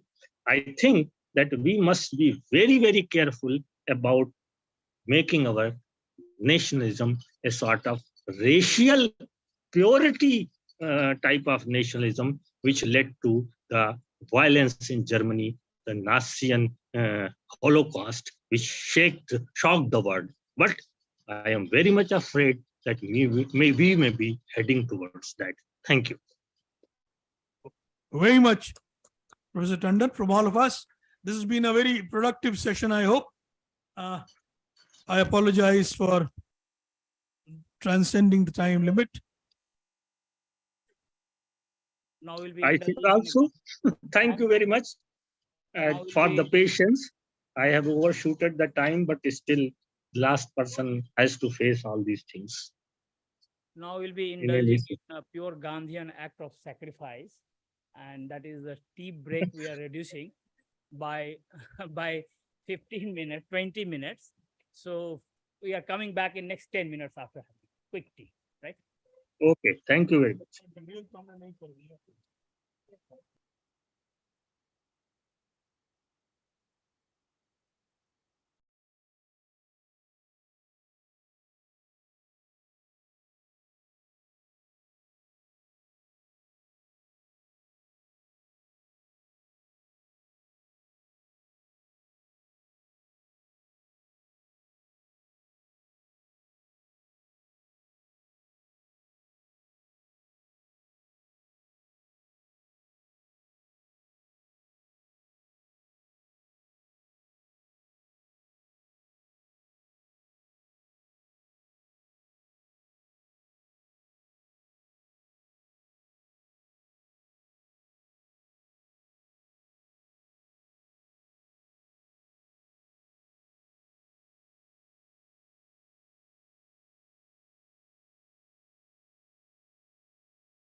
On all sides, and my windows to be stuffed. I want the cultures of all lands to be blown about my house as freely as possible. These profound words encapsulate the essence of our plenary session on Gandhi, intercommunity relation, and the identity question. Today, I, Arup Siddiqui, and Anchal Pandey, master's students of Jawaharlal Nehru University, heartily welcome you all to today's plenary session and invite you to embark on profound exploration of Mahatma Gandhi's enduring relevance in the context of intercommunity relation and the intricate questions that surround identity in contemporary society. So firstly, today it is my privilege to introduce Professor Gurpreet Mahajan, who will be chairing over today's discussion. Professor Mahajan is a distinguished scholar and former professor at the Center for Political Studies at Jawaharlal Nehru University in India. Now, I would like to request Ms. Sanju Singh to please felicitate Professor Gurpreet Mahajan.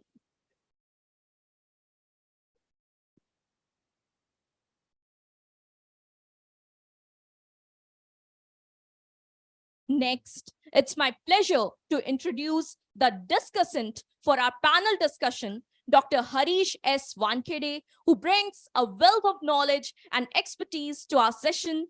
Dr. Wankhede is currently the Assistant Professor at Center for Political Studies at Jawaharlal Nehru University in India. I would request Mr. Debang Kumar to come and please felicitate sir.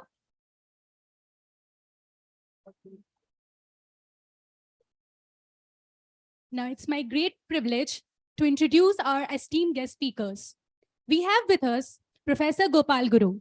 Professor Gopal Guru is a distinguished scholar and former professor from CPS, JNU. Central to his work is to testify to the normative setup of the Indian public sphere in order to understand its pattern of inclusivity and exclusivity towards the member of society. His publication includes works like Humiliation, Claims and Context, The Cracked Mirror, Atrophy in Dalit Politics, Experience, Caste and Everyday Social. Now I request Mr. Gulshan to kindly felicitate Professor Guru.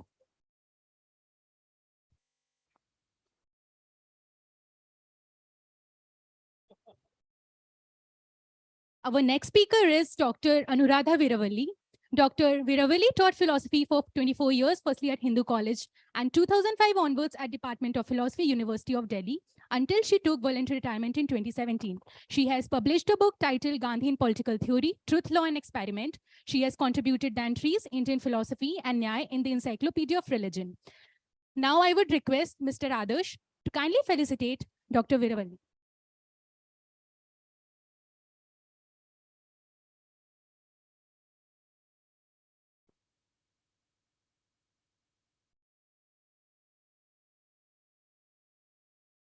Our next speaker is Dr. Rinku Lamba.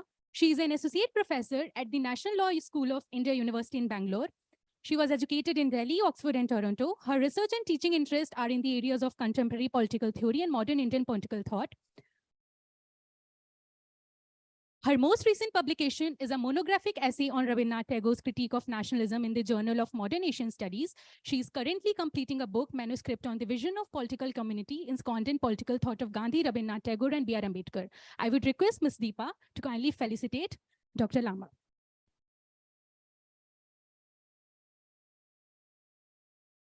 Introducing final speaker for the session, Professor Lajwanti Chatani. She is a professor in political science at the Maharaja Sayarji Rao University of Baroda, India.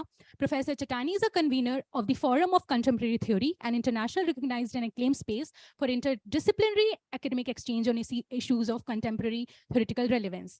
Professor Chatani's area of research include political theory and thought, Western and Indian justice, democracy, gender, and nature of political. I would request Ms. Ishika to kindly felicitate Professor Chatani.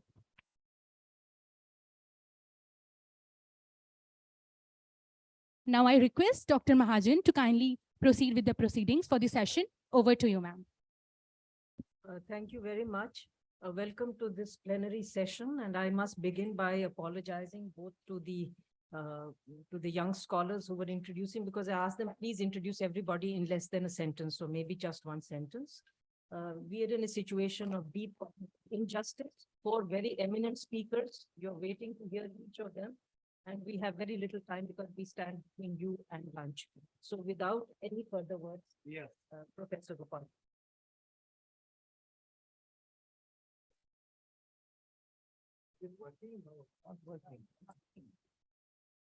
Yes, thank you.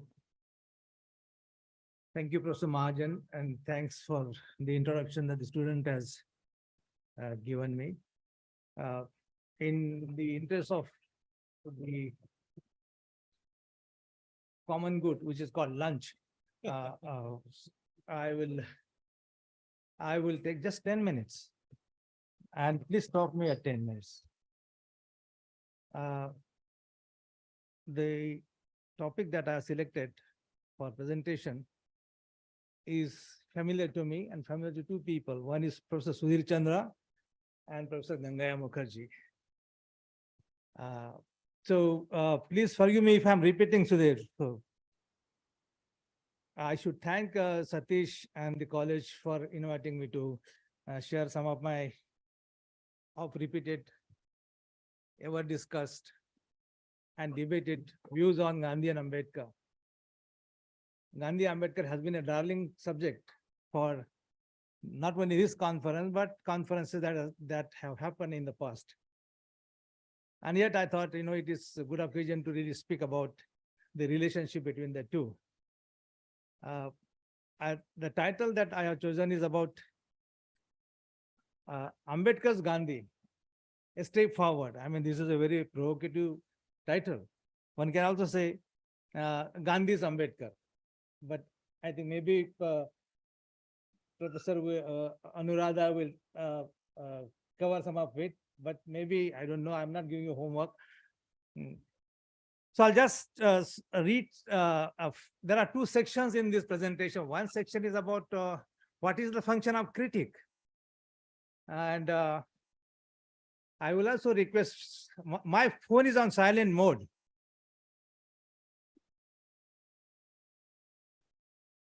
Also, there's another disturbance that door has been a real problem.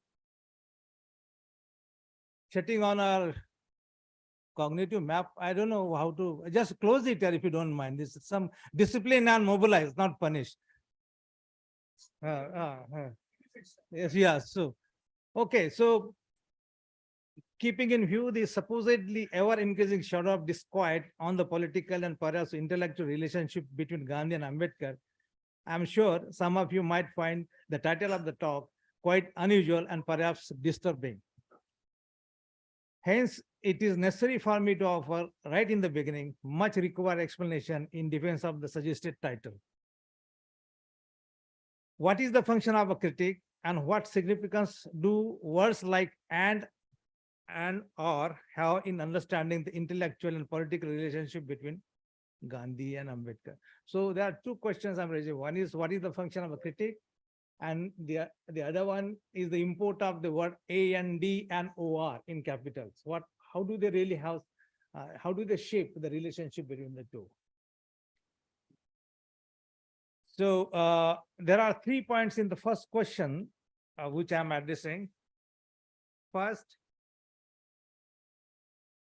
the very act of critique has deep ethical charge in as much as it does not suggest outright and hence arrogant repudiation of thinkers, in the present case, repudiation of Gandhi by Ambedkar. The act of critique is enabling in the sense that it has got an emancipatory thrust, which in historical sense involves those thoughts that seems to be competing with each other for getting possibly a firm hold over the transformative sensibilities of the masses in question. However, Gandhi's thought seeks to get rather loose grip over the masses. I'm using loose grip, maybe enabling grip. Loose grip over the masses, although Professor Ranajit Guha innovatively see in Gandhi an element of moral disciplining of the masses for the revolutionary mobilization of the masses. So, discipline and punish, and Professor Ranajit Guha says discipline and mobilize. So that's the difference between the two. While Ambedkar's thought is more ambitious, in as much as it seeks to tighten its cognitive grip over the political sensibility of the masses. So the tightening and loosening, these are two important things, and maybe Harish, you may take it up, that have been pushed outside the masses, that have been pushed outside the fold. So Ambedkar is actually tightening the cognitive grip on the political sensibility of the masses. Masses, not simply the Dalits, but also the OBC and even women. This is the first point in address to the first question. Second, the political critique as an ethical function does make thought an enabling rather than dispelling. So I think critique itself is actually enabling and not dispelling. Criticism is, I think, in the previous session, professor from English department must have covered this point. Sorry if I'm repeating this point. Ambedkar's critique in my reading is enabling rather than dispelling, or a complete denunciation of Gandhi's thought. So Ambedkar's critique of Gandhi is not dispelling, it is actually enabling. Even Gandhi, who is seen by the Dalit today on wrong page in terms of the Pune Pact, I'm going to argue that both Ambedkar and Gandhi are on the same page. They have the same opinion, they have the same observations and comment to make on Pune Pact. Pune Pact has been one of the very problematic point, which has actually served the identity politics of Dalit today. I mean, they are using it only to really abuse Gandhi. But surprisingly, Ambedkar and Gandhi are on the same page in the sense that they see some kind of a truth in the failure of the electoral politics of this country. So let me repeat this point. What is the truth they are looking for? They are looking for the truth which is located in the failure of electoral power. So even though you get separate electorate, you will not be able to actually wield political power in favor of the emancipation of the Dalits. That's the failure, and that is very central to Ambedkar and Gandhi. So what way they are different? Why are you making a different case? So that's the point 2. Point 3. Ambedkar thinks Gandhi is closer to his emancipatory concern rather than Tilak. Now I'm also trying to problematize the relationship in terms of the larger context of being disturbed. So much of movement in the. I'm trying to strengthen the relationship of cordiality between Gandhi and Ambedkar in terms of the larger political context. of Tilak, and I'm not touching about Tagore and Gandhi, Tagore and Nehru, but I think Ambedkar finds some kind of progressive advance in Gandhi when we compare Gandhi's position about caste untouchability and Tilak's position about untouchability. And as we know, and I'm just repeating, I don't want to work through the details of historical descriptions, that Tilak wasn't too happy or too ready to support the untouchability cause, anti-untouchability cause. Whereas Tagore was the first person to sign the petitions against untouchability. But I've been teasing the scholars from West Bengal. Please tell me, is there any work on relationship between Ambedkar and Tagore? So I have not seen any work on this. So please see, let's find out. Gangeya, please tell me whether it is. That's none. Good. Not good. So this is the third point where I find Gandhi is closer to Ambedkar because they are on the same page, because in the historical relativization of the normative position that they take, Gandhi is naturally close to Ambedkar because his position against untouchability, if not caste, is very, very radical. And it is for the first time you find Congress led by Gandhi is making untouchability a national issue. So I think we should give some due credit to Gandhi for having made this possible for the masses to actually take confront untouchability at the national level. So, I am going to argue in the third point that, in some kind of a historiography of ideas, you find ideas keep coming to us. And you have to make a very conscious, radical choice, select those ideas, critical impulses from the material that is available, which is historically given, and make that material as an integral part of your emancipatory tradition. So Gandhi is not, I'm arguing that Gandhi taking some positive positions from Gandhi and adding them to Ambedkar's position is a mechanical exercise. It's not mechanical, it's basically organic. You are organically integrating Gandhi into the tradition which is emancipatory in its thrust. But the point that one is making, and I'm conscious about it, that why is that in his writings, it is also true, I've found, I have not read all the 100 volumes that are now available in Gandhi's collective work. But I can fairly say, and cautiously say, that Gandhi did not really write big volumes as Ambedkar did. No, what is the connection between the two, the subaltern and the elitist? Is that the division we are looking for? The other point is that Ambedkar is actually forcing some kind of a self-critique on Gandhi. Now, why is Ambedkar forcing self-critique on Gandhi? What is this historical advantage that Ambedkar has over Gandhi? What is that vantage point that actually enables Gandhi to Ambedkar to force Gandhi to take self-critique seriously? And and that's why he says what Congress and Gandhi have done for the untouchable. This question has the relationship to the vantage point that Ambedkar is enjoying against Gandhi. And therefore, a very sharp question that comes to his own framework is that what Congress and Gandhiji have done to the untouchable, the famous book, the big book. And the question has to be located in terms of the vantage point, in terms of the in terms of Gandhi's cognitive generosity to allow that questions to take big shape. The cognitive generosity of Gandhi is to allow that question to make high-profile presence in the politics of that time. But Gandhi's social generosity, moral generosity is this, that, yes, I can repeat, Gandhi is asking this question to the touchables. dear touchables, what have you done for the untouchables? So that self-critic is coming on to himself, isn't it? Which requires a lot of ethical, moral capacity to ask this question. And none of the political leaders those days and thinker.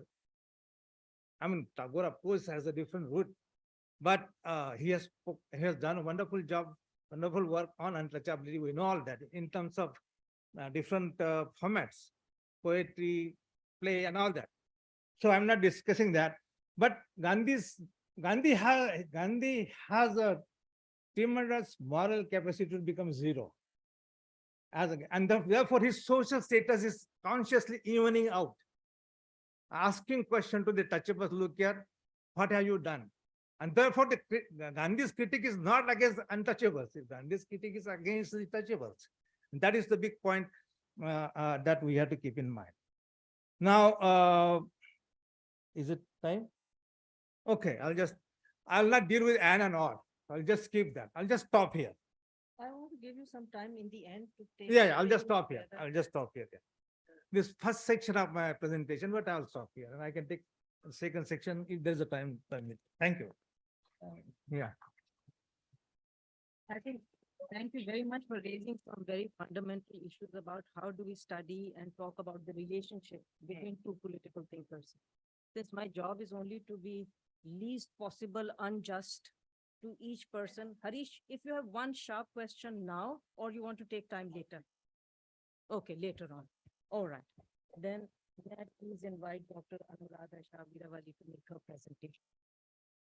I'm going to apologize to you also and to everybody who's come here to listen to them. I assure you, let's talk of your presentation.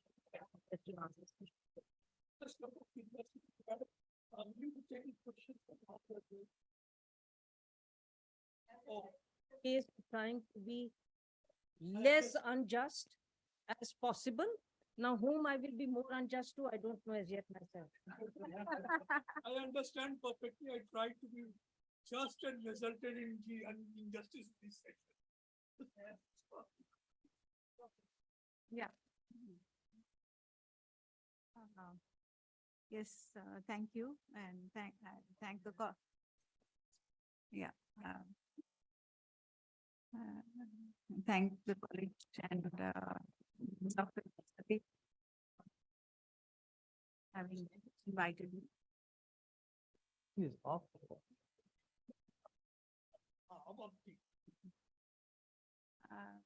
Yeah, I think over the morning session and earlier also, I have found that people are in a mood to ignore binaries or try to reconcile binaries, and I'm not too happy with this obfuscation. So what I'm attempting here is to look at Khan Abdul Ghaffar Khan's understanding of both the religious identity and national identity and how it worked out. And I do feel that he was the true heir to Gandhi's legacy, not Nehru. I think Nehru, it was a twist that Nehru was put as a head of state because Gandhi believed in the state. He believed in civil society and the ability of civil society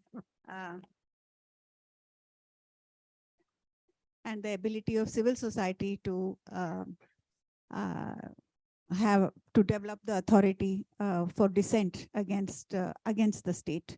So I think he was just preparing Nehru to be the sort of sacrificial goat for dissent that will be developed in civil society. Just as a preface, and now I will read so that I will not take time.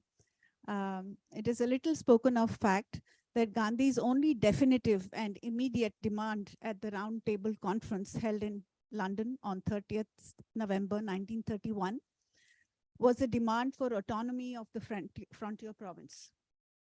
After over 300 years of colonial rule, freedom for India was near its sight.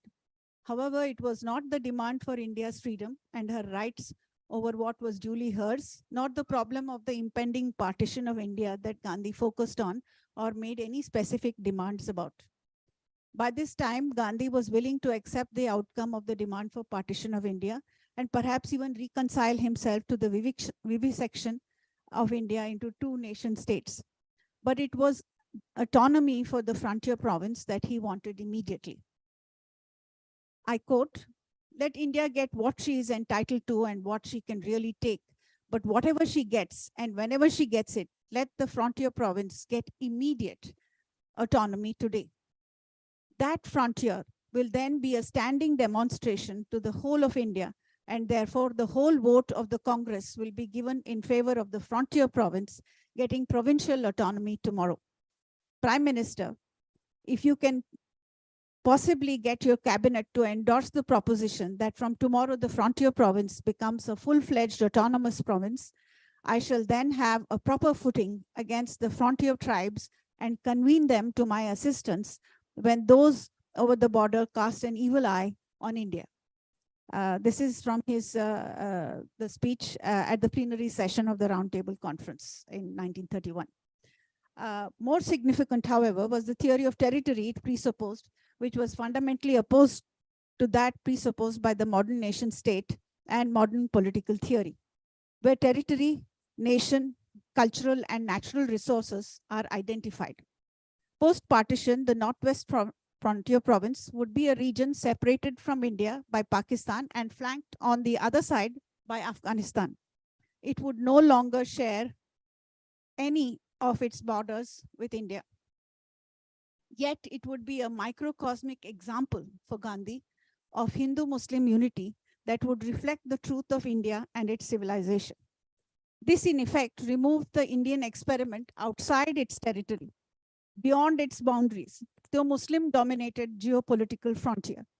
Finally, with the relocation of the experiment to the Northwest Frontier Province, the frontier which the modern nation state and geopolitics construes as synonymous with a border or peripheral region would become the center. So what is generally regarded geopolitically as a periphery would become the center for this autonomous Northwest Frontier Province. Gandhi sought through this demand at the Roundtable Conference for this Northwest Frontier Province to question the very notion that separate territory defines national, cultural, and religious identity. The frontier province, where there was a confluence of cultures, had been transformed by Khan Abdul Ghaffar Khan and his movement based on presuppositions of peace and non-violence, the Khudai Khidmatkars. Thus, it would be the site beyond borders of a continuous and ongoing experiment in non-violence and the possibility of Hindu-Muslim unity. In this formulation, Gandhi not only keeps the spirit of Hindu-Muslim unity and therefore of undivided India alive, but reiterates the significance of the frontier and its fundamental difference from the definition of territorial boundaries. Professor Oberoi, in his paper on the frontier, argues that the nature of a true frontier as an autonomous region which represents the unity and opposition of two or more regions such that they form a whole, also changing in time from a meeting point to its opposite, thus renewing itself and those on either side. So a frontier is one that has an autonomous culture of its own, but also renews the culture of nations on either side, which would be, in this case, Pakistan and India. It appears then that the strategic, geopolitical, as well as cultural importance of the frontier province for the future of India and Pakistan were not lost on Gandhi. His understanding, therefore, of the contribution of Khan Abdul Ghaffar Khan and the Khudai Khidmatkars to the freedom struggle also differed from the rest of the Congress and the British. Khan Abdul Ghaffar Khan's staunch adherence to truth and nonviolence had earned him the name Frontier Gandhi, assuming perhaps that he got his lessons in nonviolence from Gandhi and not from the cultural roots of the frontier province. However, Madhulika or rather, I think Mukulika Banerjee, has argued, however, that the Khudait Khidmatkars were a purely frontier movement who had grown quite independently of the influence of Gandhi's Satyagraha movement. Their effort had been to rediscover the non-violent roots of Islam, and their philosophy and method were founded as much in Islam as in the Pashtun code of honor and conduct. They had already worked hard in bringing peace among the warring tribes of the frontier province before they saw their soulmate in Gandhi. Both the British and members of the Indian National Congress treated Northwest Frontier Province as that which needed taming and control. The local tribes were always at war with each other. However, it was a region which was, in a sense, multi-religious. There were Christians and Hindus also living there side by side with the dominant Muslim population. Nehru, who visited the Northwest Frontier Province in the late 1930s, was convinced from his experience that Gandhi had been mistaken in accepting the Khudait Khidmatkars into the Congress. So he voiced his displeasure at Gandhi having allowed Badshah Khan to enter the Congress. He saw Badshah Khan he thought Badshah Khan was an exception amongst the frontier provinces, Muslims, and a leader without much following amongst his people. In other words, one would argue that in the final analysis, the Congress remained cynical of the Khudai Khidmatkar experiment with tradition. On the other hand, it was confident that only the rule of law and strong hand of the state could establish order among the lawless Pashtuns. From this modern liberal point of view, the Khudai Khidmatkars appeared to be outsiders who should not have been admitted into the Congress in the first place. Therefore, both the Congress and Jinnah felt no responsibility to take account of their view on partition, despite Gandhi's pleadings to the contrary. From Gandhi's point of view, however, the Khudai Khidmatkars held the promise of brotherhood between neighbors in the event of partition, thus reaffirming the role of the frontier province's strategic position as a frontier. He pointed out on more than one occasion that while the Congress had betrayed the cause of nonviolence and merely used it as a strategy to win freedom, it was only Badshah Khan for whom it was a creed. So, I mean, you can see slowly the point of view developing that Gandhi's real heir was Badshah Khan and not Nehru. Here we clearly see at play the foundations of two separate and different formulations of identity. Khan Abdul Ghaffar Khan's interpretation of non-violent Islam and nationhood beyond borders of the Khudai Khidmatkars, a non-violent Swarajist model based on its unique roots in Islam and Pakhtun customs and codes of conduct. They saw common cause with India's freedom movement, its method, non-violence, and truth. They therefore rejected partition, while Jinnah and Muslim League, on the other hand, represented the statist power model, both of religion and nation. They believed that only power and territorial jurisdiction would enable control over religious, cultural, and natural resources, and this would establish and determine national, religious, and cultural identity. Therefore, separation from India and the creation of Pakistan was a necessary corollary. And here, Nehru and the British agreed completely on this of this view. I mean, that the right wing would agree, I can understand, but Nehru and the rest of the Congress, which actually Gandhi wanted them to disband themselves and not have a party in the modern nation state. It is they who supported this understanding of territory and its relationship to nation, religion, and cultural identity. Ironically, there was no question of a unique identity, definitely not an Islamic one, except as an expediency to establish a modern nation state in this understanding of Pakistan. I will take a minute, 2 paragraphs. The growth and establishment of Pakistan did not at any time involve any discussion about an Islamic culture or way of life. At best, one could argue that they brought a fundamentalist twist to this demand. Yet even this is not new to a secular state, since it rests on the dualism of religion and the secular, and therefore automatically the binary crops up every time you try to just establish a secular state. There is a fundamentalist counterpart which necessarily goes hand in hand with such a secular state, as we have seen both in India and in Pakistan. Only Pakistan has the fundamentalist state in place, and its secularism is cropping up now and then, difficulties. Note that Nehru-led Congress, Jinnah and British were in agreement that Khan Abdul Ghaffar Khan represented only a minority. They had indeed missed the woods for the trees, the truth for the reality, which Badshah Khan had reversed. So its conscience is always a matter of a minority. The truth is always a matter of a minority. No majority can decide matters of truth. And they have never done so in the history of civilizations. Modern democracy's foundation in majority-minority politics is indeed but an exercise in this missing the truth for the reality. Power of numbers rather than of conscience. The reality rather than the experiments with truth that Gandhiji talked about. Nehru believed, in fact, that it was a mistake. That his survey of Northwest Frontier province, that the partition was the only way to go.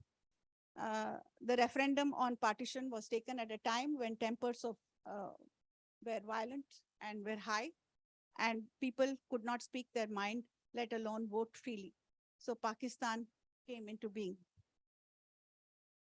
Just one last comment, and I finished.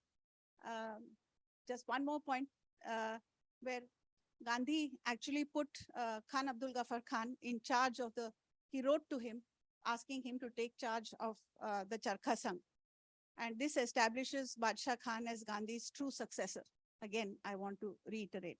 He would be in charge of the queen of the constructive program, and therefore the one who would lead and be prepared for non-violent dissent movements in the newly established state of India.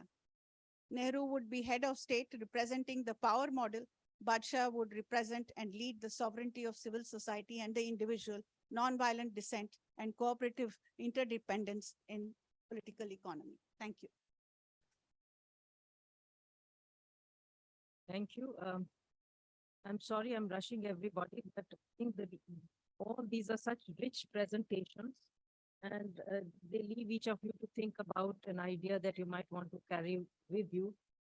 From you, of course, I'm still thinking about the idea of cognitive justice, critics and critiques, and their centrality in democracy. You put forward several other ideas, particularly towards the end, between the idea of democracy and some procedural elements that overtake in electoral politics. But the idea I'm going to run with is the idea of emancipation, where you need a change in the position and the shift in position between the margin and the center. So much to talk about, but no time. Dr. Rinku Lamba.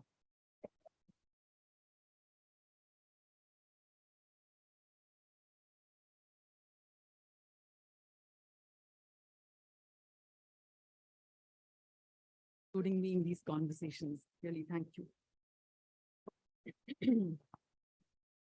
My paper, 4 parts.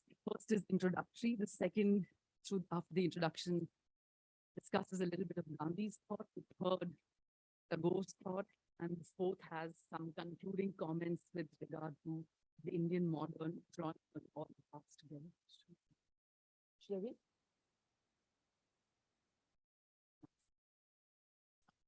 Part 1. My understanding of modernity is inspired by the notions of multiple and alternative modernities, as well as the theme of social imaginaries, and thus I rely quite a bit in today's presentation and in my present work in general on the scholarship of Charles Taylor, Sudipto Kaviraj, and Rajiv Bhargav. Taylor's reflections on the social imaginary of the modern West, in terms of a vision of moral order anchored in notions of equality, economy, and self-government, as well as in a conception of the public sphere. So his reflections on the social imaginary of the modern West are important for many reasons.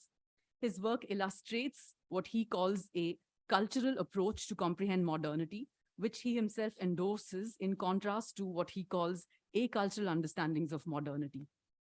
Acultural understandings of modernity view modernity primarily as linked to material changes in society that can be replicated in different parts of the world to produce similar modernities everywhere. So those are the ones that Taylor and the scholars that I'm saying I'm influenced by tend to avoid in favor of cultural approaches. Further, and consistent with ideas about multiple and alternative modernities, Taylor's work inspires interrogations of the social imaginaries that sustain modernity in other jurisdictions outside of the modern West, including India. Such interrogations can entail studies of doctrines, symbols, and embodied practices, all of which, according to Taylor, are sites for comprehending the vision of moral order that anchors a social imaginary. So what is the culture of the Indian modern? What is the vision of moral order that underpins Indian modernity? Scholars have already made some observations about the Indian modern. Kaviraj, for example, tells us that it is a state-centered or state-led modernity, and that there's been an enchantment with the state in modern India. Another comment about contemporary India, a more recent one, more an observation about a process than about the culture of Indian modernity, is Thomas Hanson's claim that in contemporary India, the force of law has come to be replaced by what he calls the law of force. There are also questions being asked about the swing toward new types of majoritarianism in the present and about the state of Indian democracy. Has populism replaced constitutional democracy? Will a segment of the majority get constitutionalized? So one set of responses to these queries requires addressing the culture of Indian modernity. The encounter with colonialism has surely shaped the emergence of the modern in India. Further, political thought in colonial India is replete with commentaries about the Western modern and with imaginations of modern Indian political community. Gandhi, Tagore, and Ambedkar are stalwarts of the colonial period, of thinking in the colonial period and action, and no attempt to understand the Indian modern can overlook their political perspectives. It is worth remembering that the constitution of the Indian modern, not the Indian constitution, is a process that also involves experience of and an encounter with an already developed Western modern and some of its entrenched norms and institutions. So any attempt to get a grip over the Indian modern would have to factor in what Kaviraj calls the reflexive axis that generates multiple modernities. So this brings me to parts 2 and 3 of the paper.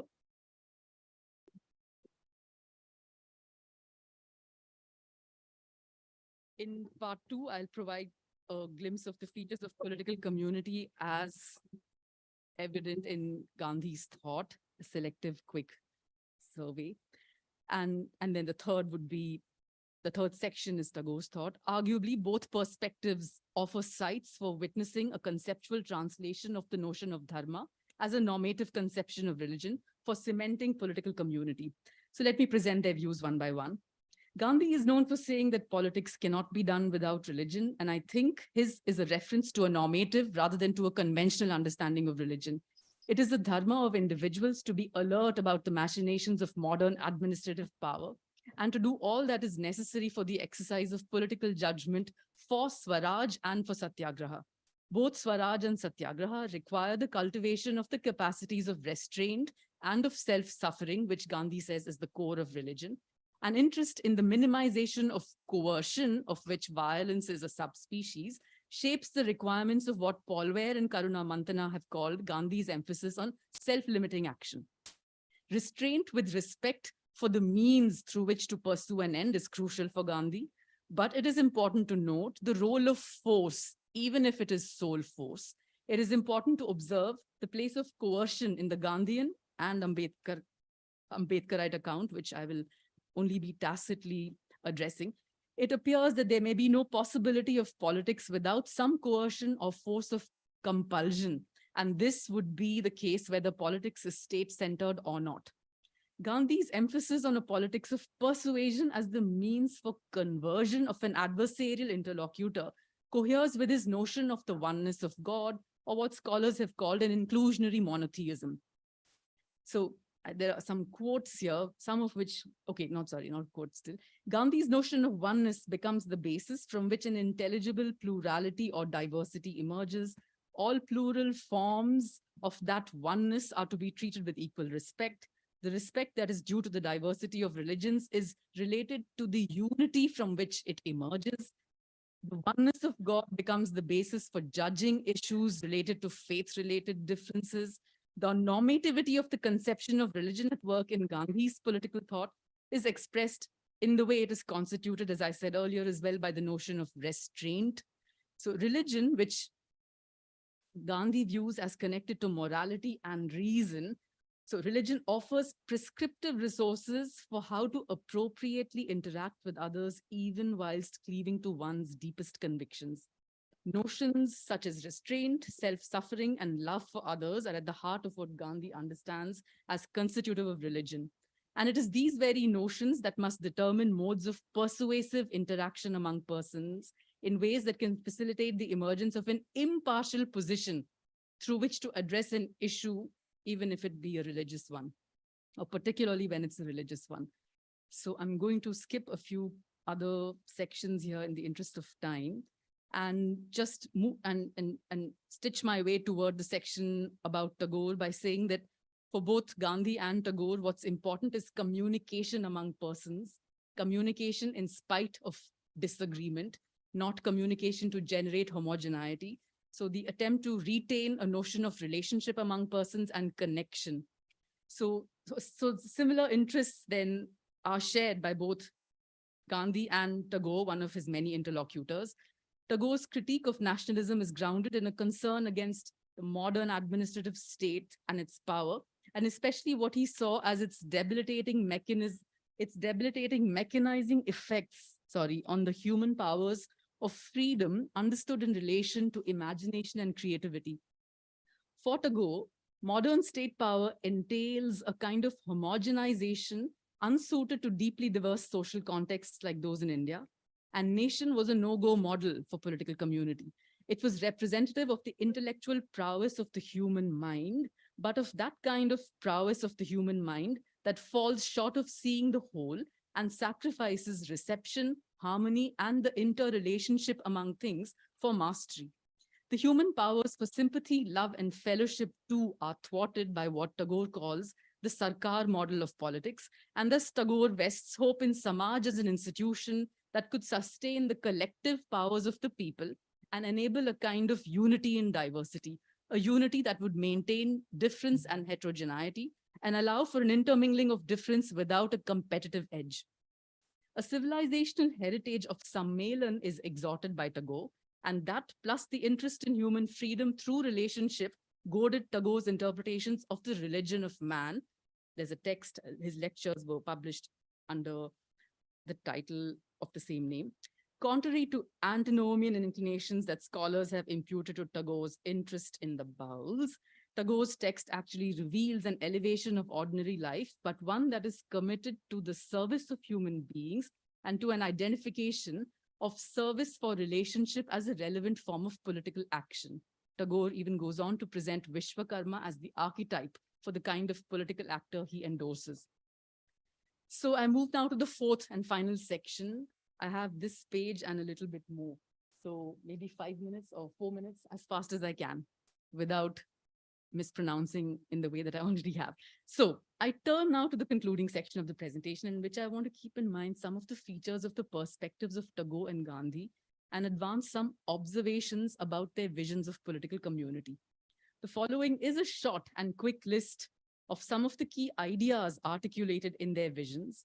I'm hopeful that reflecting on this list will shed light on notions that have percolated into the modern social imaginary.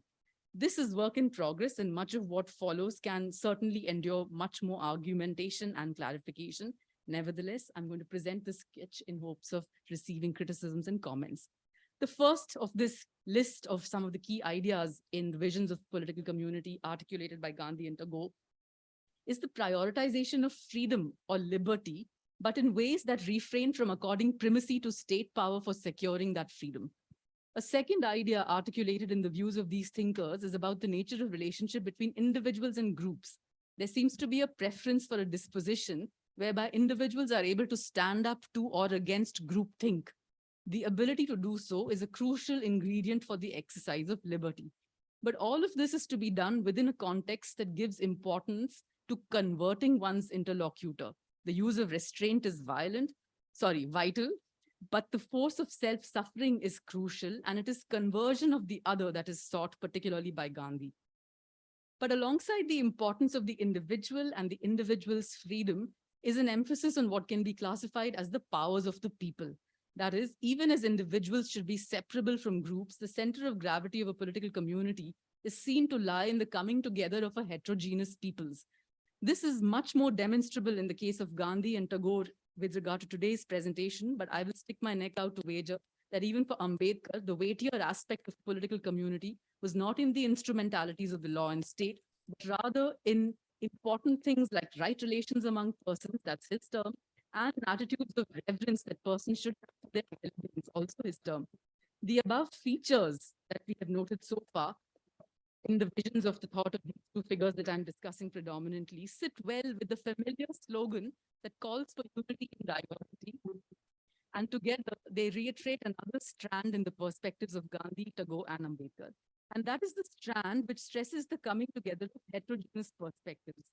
The coming together is required not so much for an establishment of homogeneity as for the inauguration and sustenance of an orientation to the common, to like-mindedness in Ambedkar's terms, and thus it is that any call to unity assumes coherence in their thought.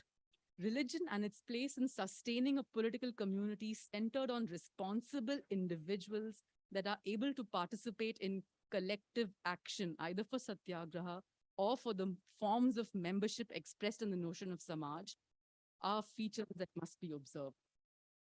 However, the importance of the people and of collective action over the state, the importance of these over state power as a strand of the thinking of Gandhi and Tagore, has also meant that the space for liberalism in the Indian modern imaginary has been scarce and fragile. Whether the present political predicaments related to populism and the way it can limit constitutional democracy, and whether the need to secure ordinary life from a regime of fear will allow a new lease of life for consolidating the space for liberal democratic norms remains to be seen.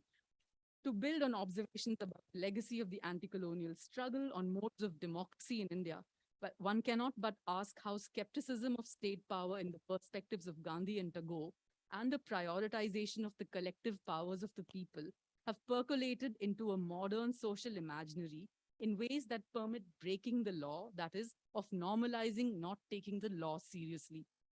So, even though there have been theoretical arguments for the rule of law in Indian political thought, they have to combat with the emphasis on the powers of the people for breaking the law, celebrated even as a show of soul force. The place of force in the modern social imaginary of India is something that comes to the fore and needs more work. What I'm saying here is not to be confused with the growing prevalence of wanting to reckon with the lineages of violence in India from the ancient period onward, nor am I talking about phenomena like foundational violence. My plea rather is to invite consideration of the theme of coercion in the modern social imaginary in India, and I suspect doing so may shed particular light on understanding inclinations toward populism even in contemporary Indian democratic processes. The plea is to pay attention to the trajectory of force visible both in the Chipko Andolan and in the anti-corruption Andolan that we were witness to more recently, as something that can set aside institutional arrangements. So returning to the prioritization of the collective powers of the people, which we could see in Tagore and Gandhi, it remains to be probed how themes of nationhood and belonging, solidarities, fraternity, like-mindedness, heterogeneity have morphed into resources for rationalizing and even prizing exclusionary collective assertions.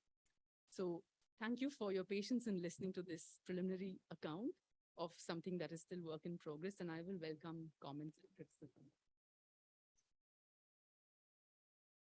Thank you, Dr. Rinku Lamba, for bringing into discussion the idea of political community and the uniqueness of that idea as it manifests in some of the major political thinkers of modern India. Dr. Rajendra.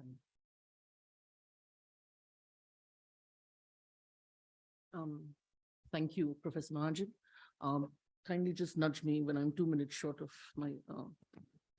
Let me begin by thanking Professor Jha and the Aryabhatta College for having me here today. In fact, when I read the concept note, I was reminded of this thing which. No.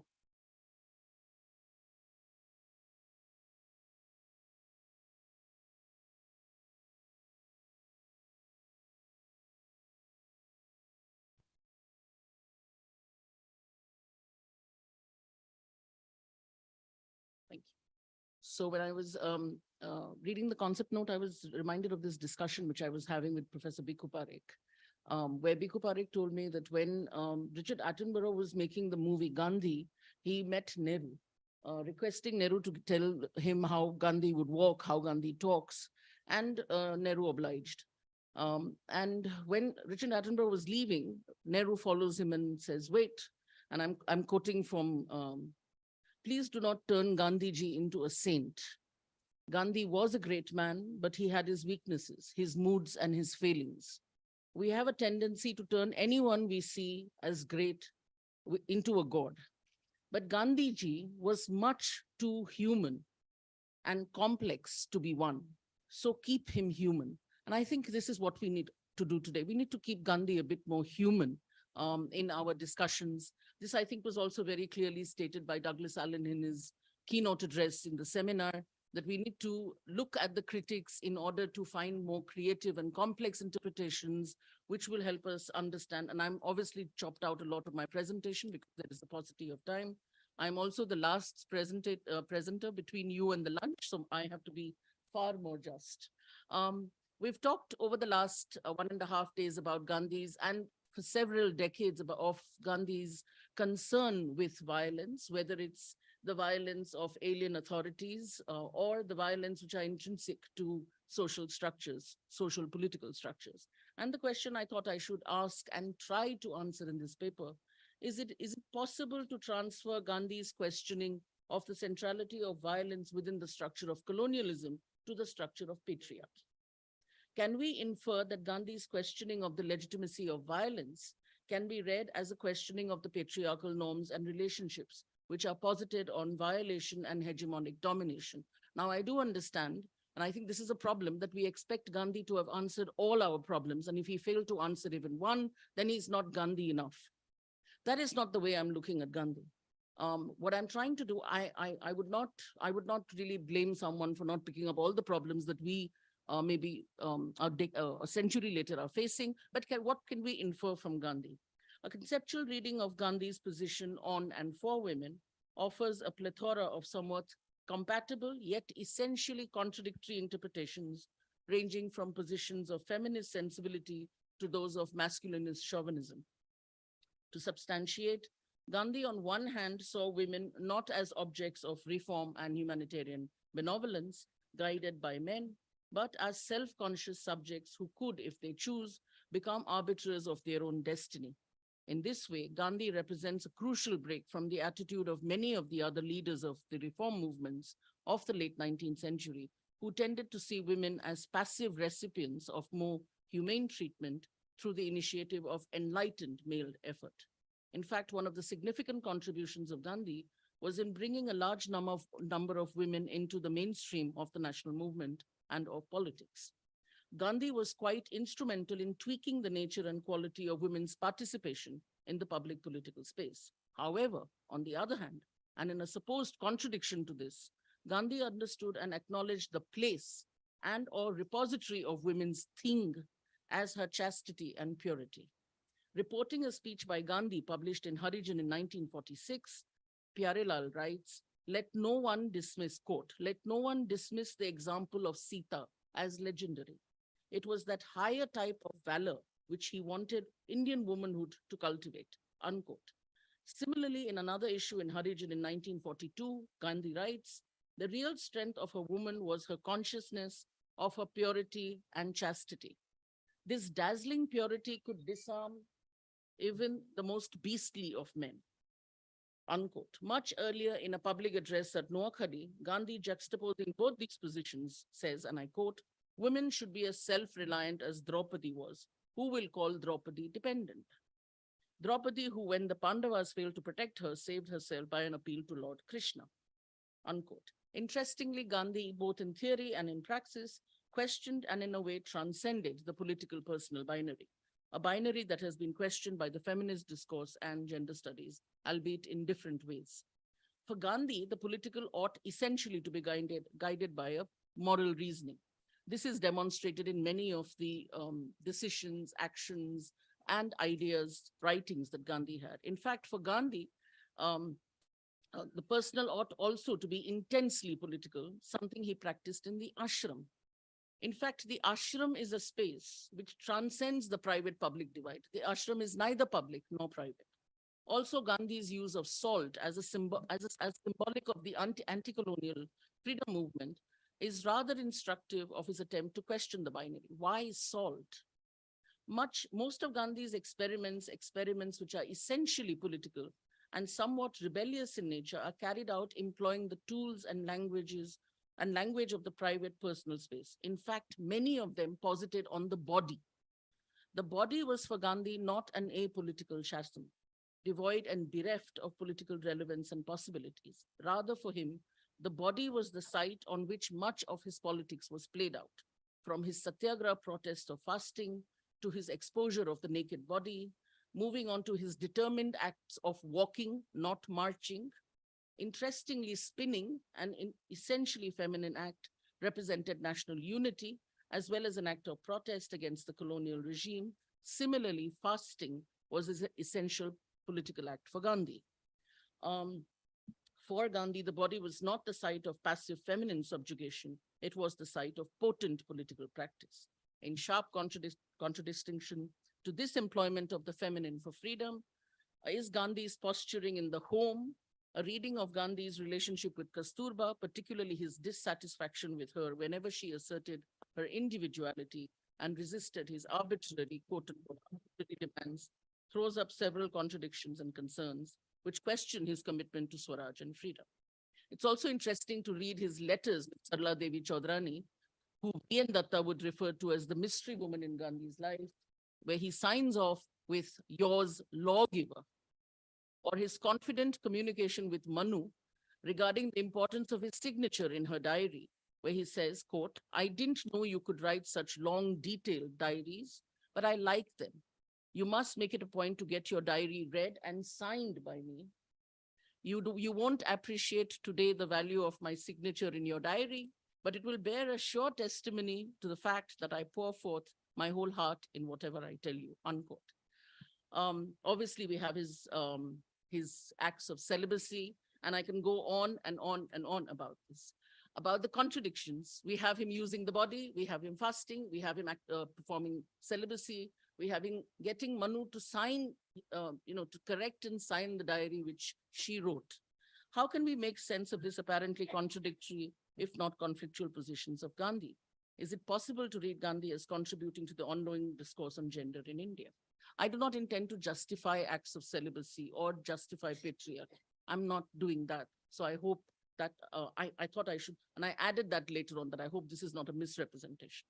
We have understood Gandhi in different ways, as a Mahatma first, obviously, as a leader of the anti-colonial movement, as a symbol, sometimes of cleanliness, and sometimes of capital value, and even just as a chapter in our books in Indian history.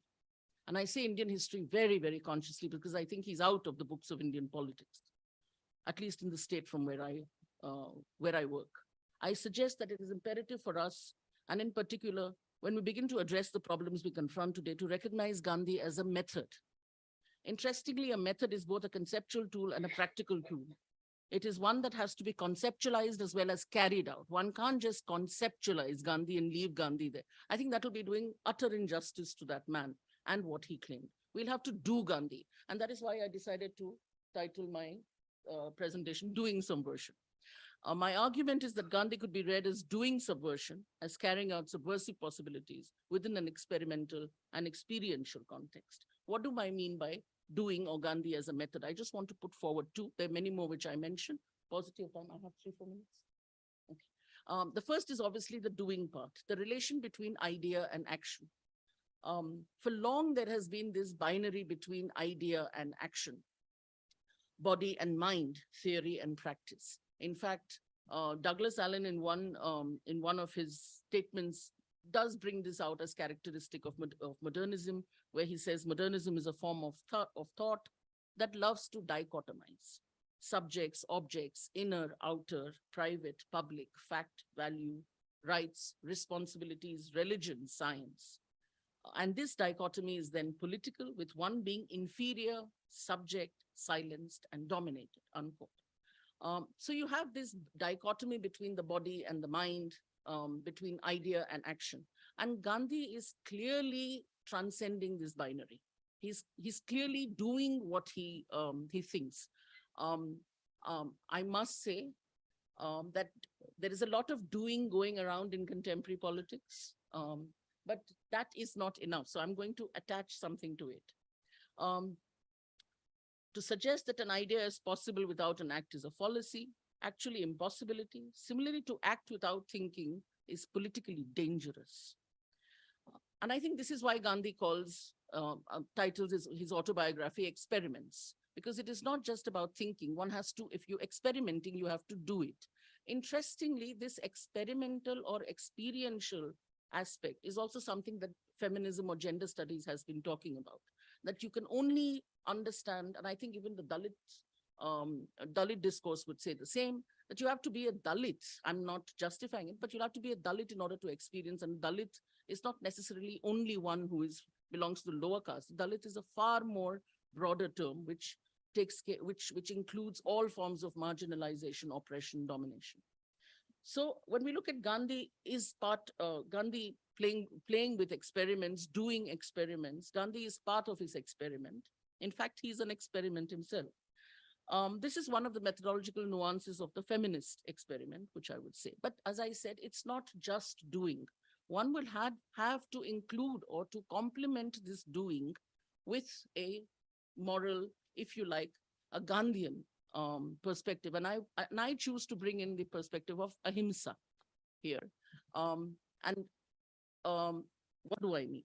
When we look at, and I'm just going to summarize this, when we look at mainstream politics looks at the self as a speaking, violent self, and the other as a submissive, silent subject. So the other has to be silent. The self has to be speaking, dominating, controlling. The other has to be silent and subject.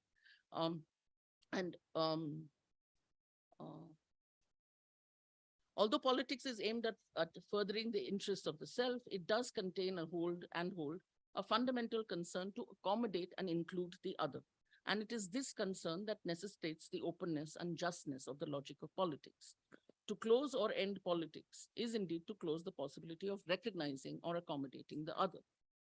I'm now turning to the Gandhian reading of the self-other binary. So I think this is where, this is what one would call the Gandhian method, what I choose to call the Gandhian method. Swaraj and Ahimsa essentially begin from a questioning of the binary logic of modernity. For Gandhi, Swaraj or self-rule was not that which, like the concept of freedom, would be attained with the establishment and institutionalization of an external authority, namely the sovereignty of the state.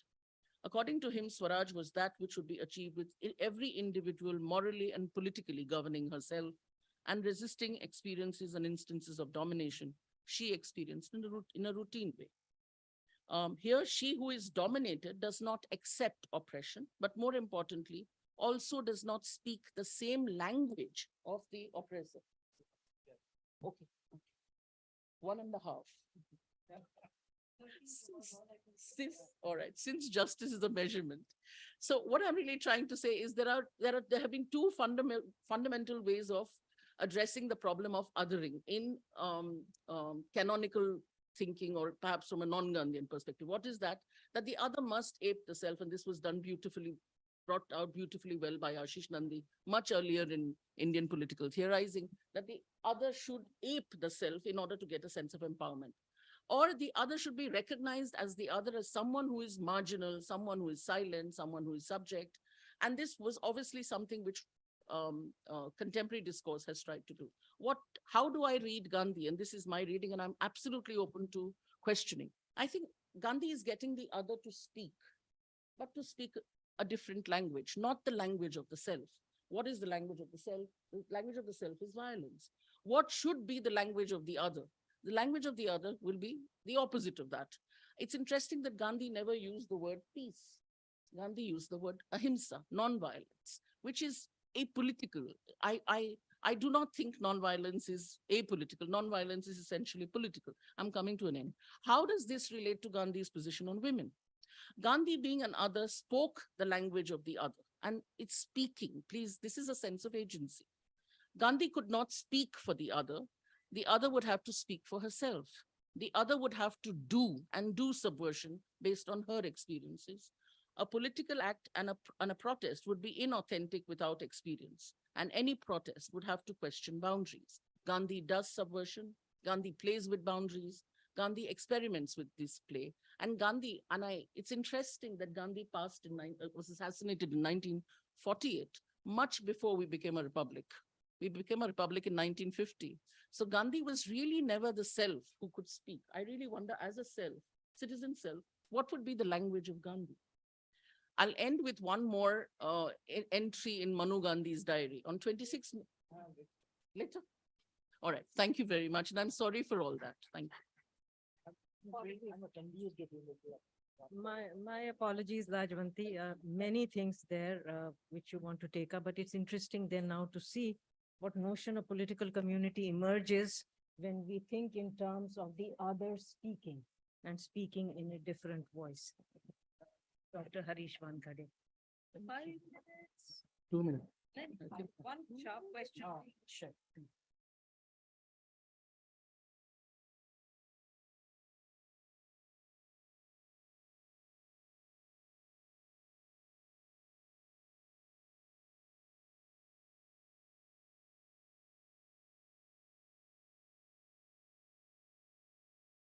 Yeah, thank you.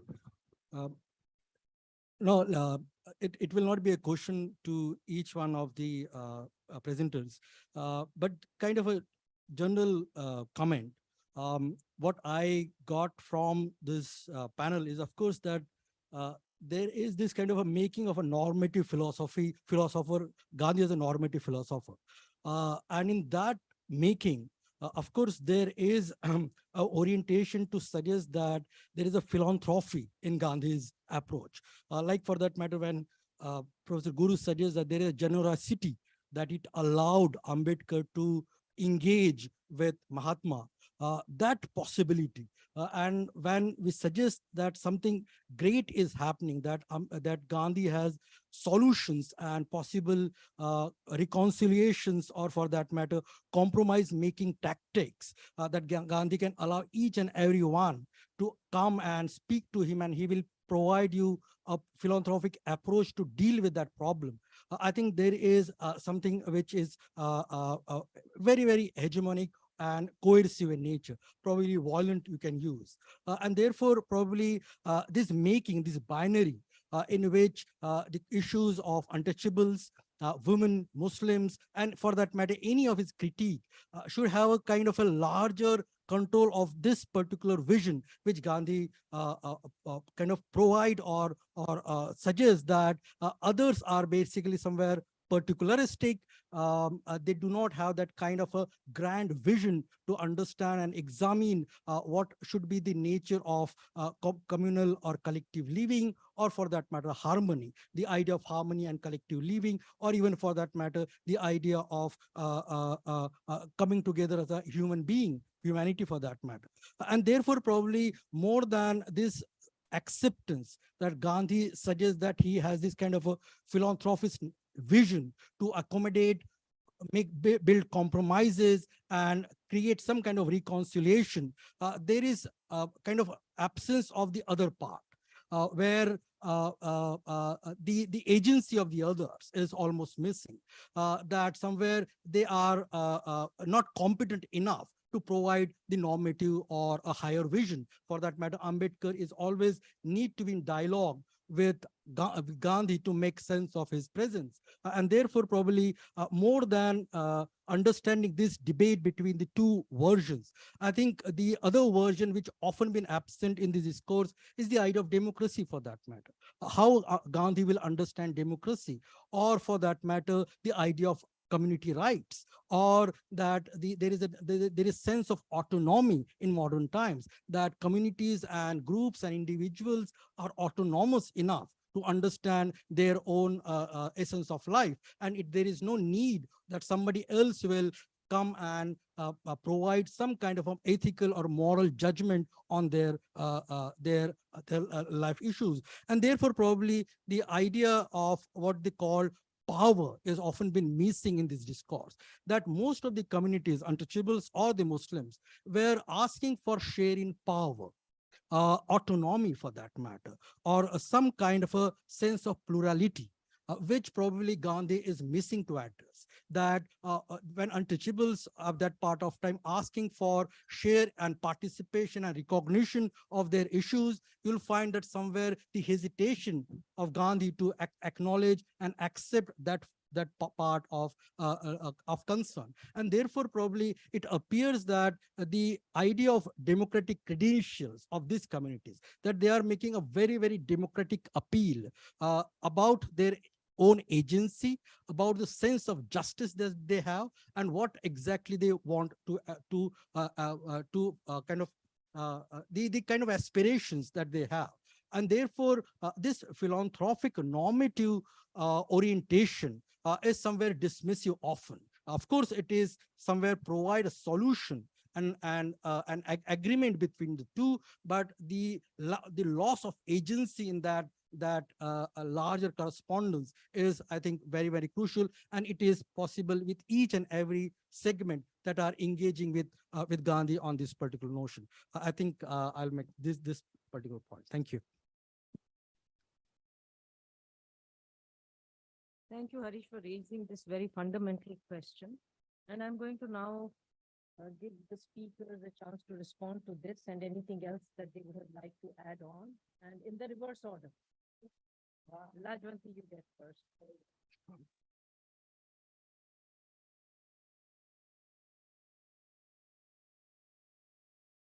Yeah.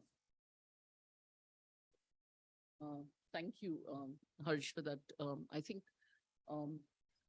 you've raised an important point about which perhaps I missed because I was busy chopping the thing, about the possibility of the agency of the other. It's interesting that throughout yesterday and the day before, a little bit of today morning, we've been talking about how, for instance, Ambedkar spoke, and Gandhi here seems to be a little inhospitable to Ambedkar's speaking. And I think this, if I have to look at this, I think this gives a lot of legitimacy to Ambedkar as the other. He's the other who is speaking. Gandhi, and just to paraphrase what I rushed through in my in the ending of my paper, I think it is important for contemporary struggles, especially in the time that we live in, to recognize that the other should not or cannot be a silent other. The other would have to speak a different language, but this language, something which I didn't say then, has to be morally astute as well. What this language is going to be, perhaps ahimsa, perhaps something else, but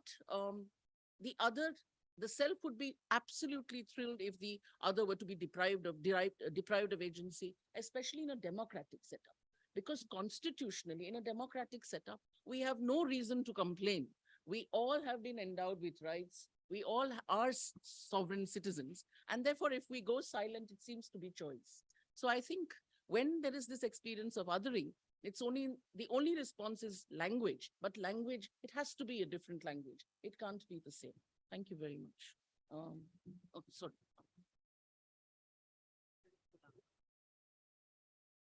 So I'm a little puzzled and worried by what Harish just said, because I didn't hear anybody trying to philanthropize only Gandhi. I think there was an attempt at being fair-minded in general, in a way that might be necessary at a time when identity politics, as Gopal called it, is the flavor of the season for a long time to come.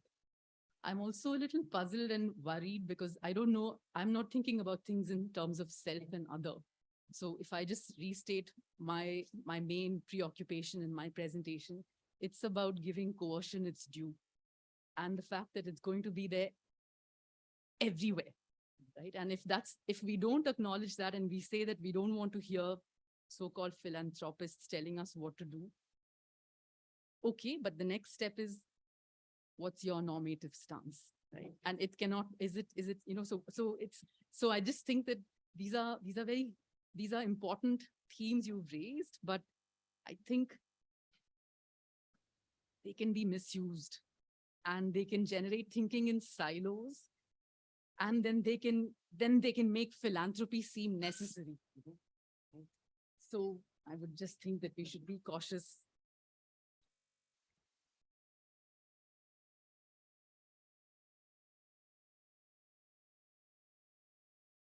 Yes, I think I have the same sort of discomfort that Rinku has with this understanding, especially of terming the terms of conversation in terms of philanthropy, because I think it's appealing to human conscience, not the conscience only of Gandhi, and it's appealing, not enforcing that. The whole vocabulary of conscience is where you cannot enforce it. You can have your own conscience. You can expect the other's conscience also to respond. So I think what we are confronted with when we use the term philanthropy is more of what is happening now in today's time, which is speaking at each other. So we can claim that neither party has really speaking from a point of conscience, but they're speaking at each other and therefore trying to enforce their view on the other. And there, one person out of the two, whether it's the person who's dissenting against the state or the state itself, is taking the philanthropic position. And who wins in this two-sided philanthropy is heaven help us, So that is, I think, so there is a stalemate when philanthropy becomes the basis. So what I'm saying is that two is not company. When we are assuming that two are speaking, then they are always speaking at each other. And when we want two in conversation, then they're appealing to a third, tacit third between them, which is a principle of communion, that which unites them, not which makes them uniform, not unity in terms of uniformity, that you and I are equal and same but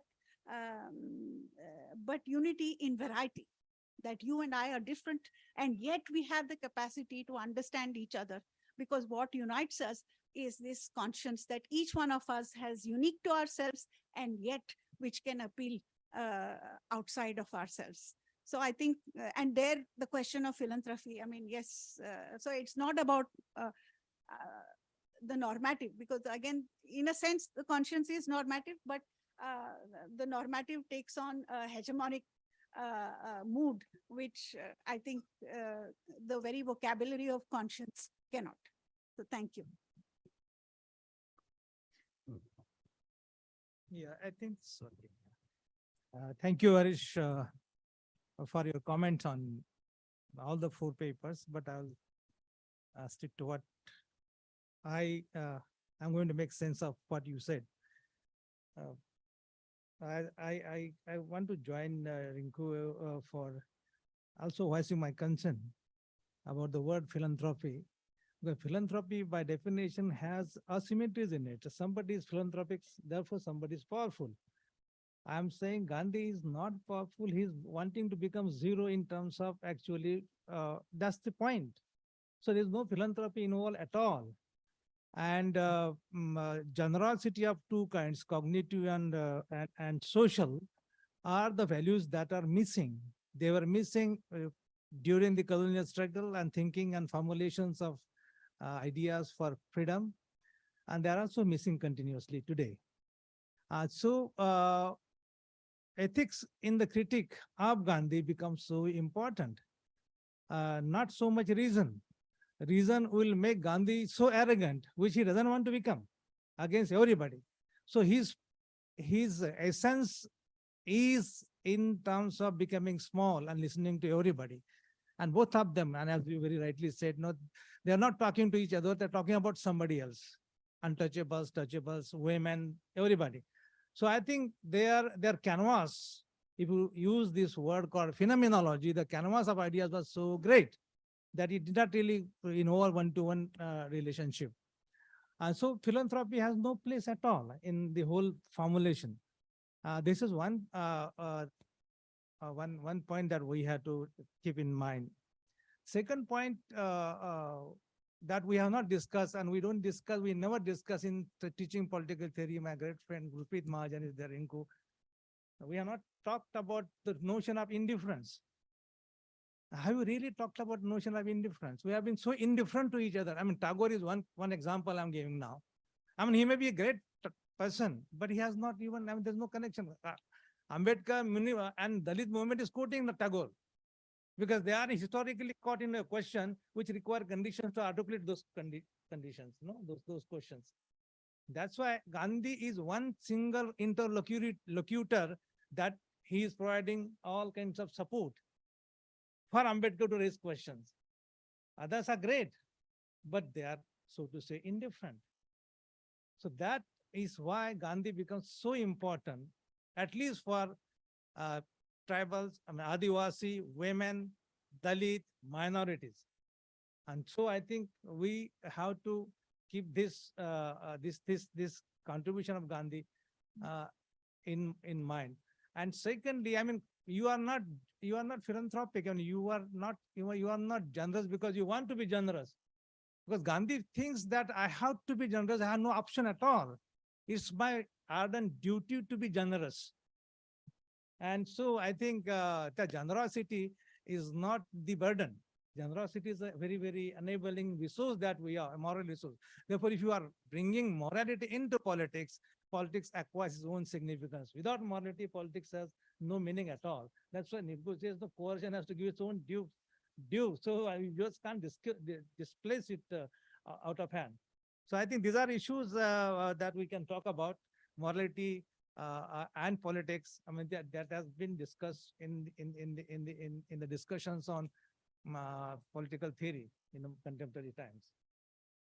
I think I'll stop. Yeah. 5 minutes between you and lunch.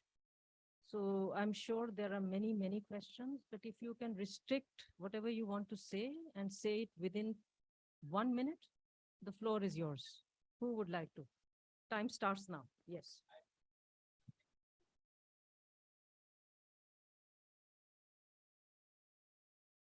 Is it a good idea to compare the two apparently different philosophers or thinkers on a yardstick which is very soft? Like, for instance, how are they, but the limitation of electoral power? There are n number of people who would be also of the opinion that, look, electoral democracy is limiting. But would it be a good idea to keep the differences between these two thinkers on some things which is so soft?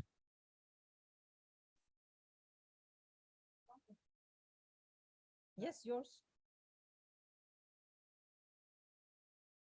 Yeah, you can take. I since I've been given 1 minute, I have no other choice but to be rash. Rinku has also talked about, and you have also talked about political morality. Political morality, let's say political morality here. Tagore falls far short of Gandhi on the count of political morality, and this is noticeable in the aftermath of the Pune Pact. In the Pune Pact, Tagore is constantly saying, as in his presidential address in the Maidan, in the public meeting, that we should not grudge our Muslim brethren the showers of gifts they have been bestowed by this separate electorate. But he has no word for the Namashudros and the Rajbanshis who are, this is, And Bengal and Nomoshudro leaders in Bengal are saying Ambedkar is a dictator. He has foisted this settlement on us. We must be. We should. We are They've got the deserving. question very, Sorry. very sharp question. Any other? Any other?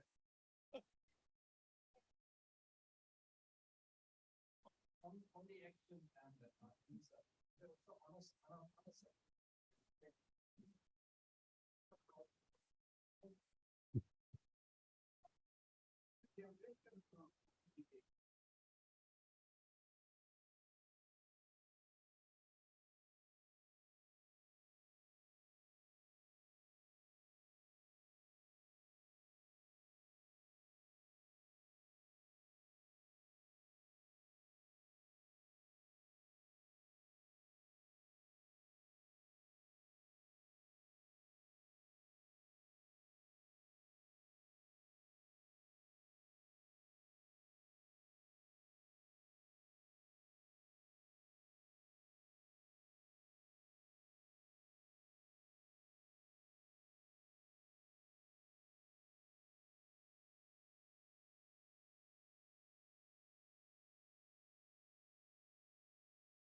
Anecdotes over lunch, sorry. Anecdotes over lunch, all yours, Gopal first, and 1 minute to each of you after that, please.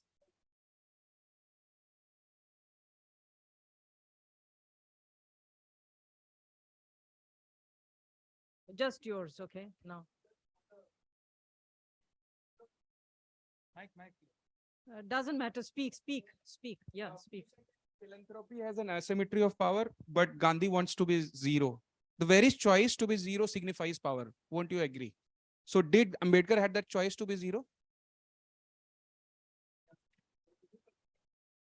Gopal.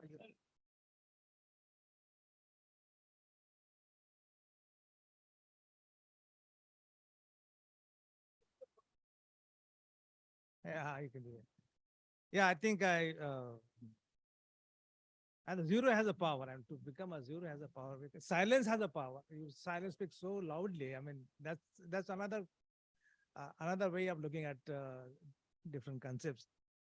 But yes, zero, of course, is very it's a very powerful idiom to make one's presence felt in the but Gandhi becoming zero is an exemplar in the sense that you have a capacity to become zero, and not in terms of your thinking, but in terms of your practices as well.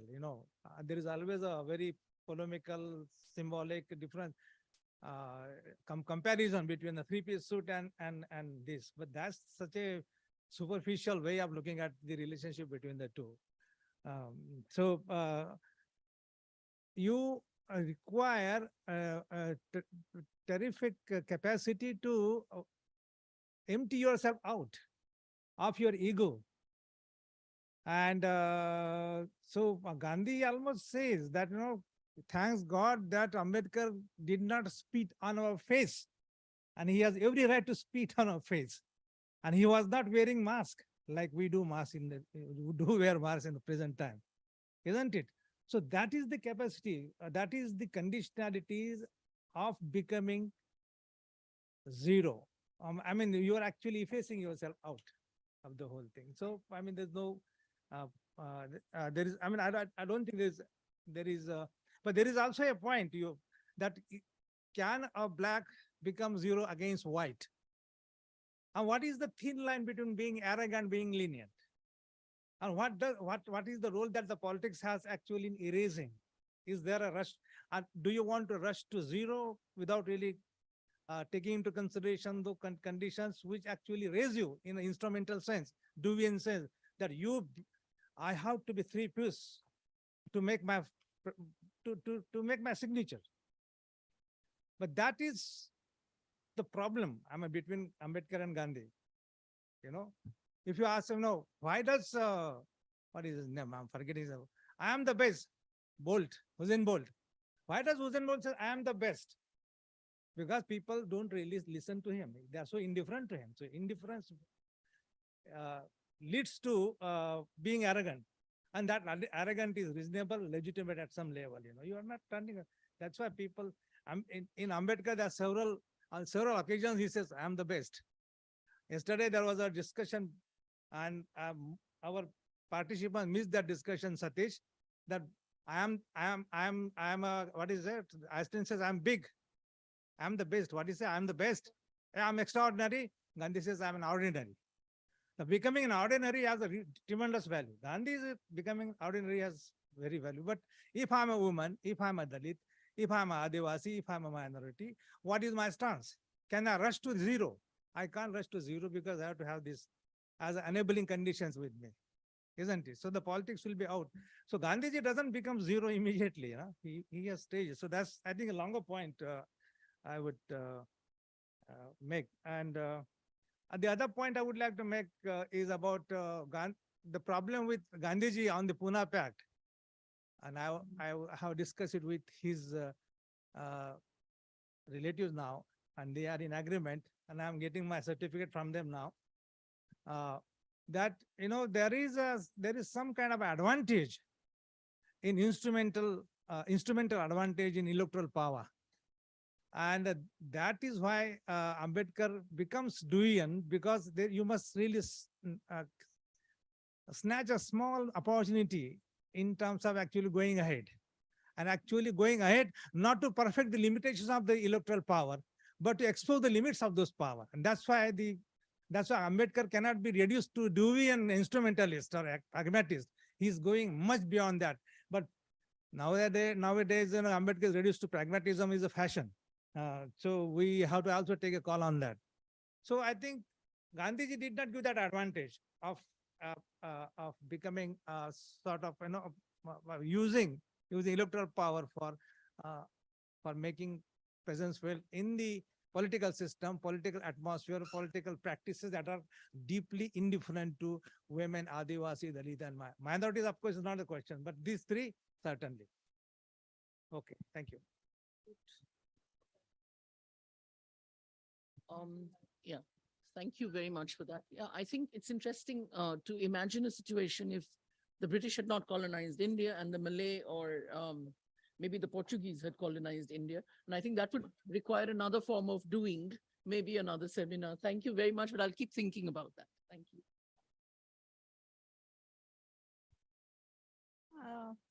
No, I just wanted to sort of maybe add something to what Professor Gopal Guru was saying, because I think coming down to zero actually means that you merge with a whole larger than yourself. And I think if we forget that, then the turning to zero becomes an individual thing, independent of the rest. So when you merge with the whole, or with the cosmos, one would argue, or with the unity, then you take on the pain and suffering of the other. So I think that privilege each human being has. And a person who has known pain might have it more than the person who has not known pain. So there one might say that the depressed class is more privileged in the sense of being able to empathize with the pain of others. So in that sense, I think each one is privileged to become zero and to merge with the whole. Thank you. Yeah, just on the same point of zero, I think it's a statement that should continue a conversation rather than someone saying, oh, who has the power to become zero? In our traditions, all the Bhakti poets wanted to become zero first. I mean, they were waiting for that. They also, if I use power in your sense, Supriyo, the question is, how many of us who are able to become zero actually do? So it's worth keeping that open rather than concluding through that query. You are becoming very powerful. Yeah. She's now becoming zero, sorry. So I think there is so much to think about and take home, and there's no point my intervening any further. And intervening or saying anything, because there is much that I'm going to think about. Methodologically, I'm thinking about two questions. What does it mean to really study a particular person, a thinker like, or a person, political person like Gandhi, his person, his speech, his actions? And it seems at the end of the day, we may have to, and are we thinking in terms of a person having a coherent whole, so that we look for coherences all the time? These are inconsistencies. Why does he say X here, Y there, and how do I explain that away? And should we displace this way of thinking with an idea of more complex totality that he embodies, where there will be, to use one of your terminologies, maybe space for thinking about affinities and distances between people, so that we move beyond and or, which is the other point I took time away from you. And I think that's something I'm going to think about. That's very, very significant. The other thing I think everyone is compelling us to think about is the fact, and you didn't get a chance to elaborate this here, why do we need to have these binaries of self and other instead of just something which is more universalizing or one and so on? So what is the space for binaries in our thinking? Is conversation dependent on the existence of binaries and then the transcendence of the positionality of each of these? Is that, which is so difficult to accomplish, really the crux of what conversation really embodies? So that's another thing I'm going to think about, which I think these papers have compelled me to think about and see. And then there is a third issue, which is even more difficult and to think about, because the term soul force is used very frequently, and then you cannot elude the word force. But what if we displace it with the term you wanted to use, conscience? Will we get a different picture altogether of both the power, or the, maybe we will displace the word power, capacity maybe, of the individual and of the collective. And now the capacity of the collective, I think, trumps everything. Lunch beckons. Thank you very much for keeping, for bearing up with my completely intolerant postures and positions. I'm sorry to have given so little time to everybody, or everyone who listened so patiently to the paper presenters. But what to do? Justice is a very demanding thing, and we always fall short.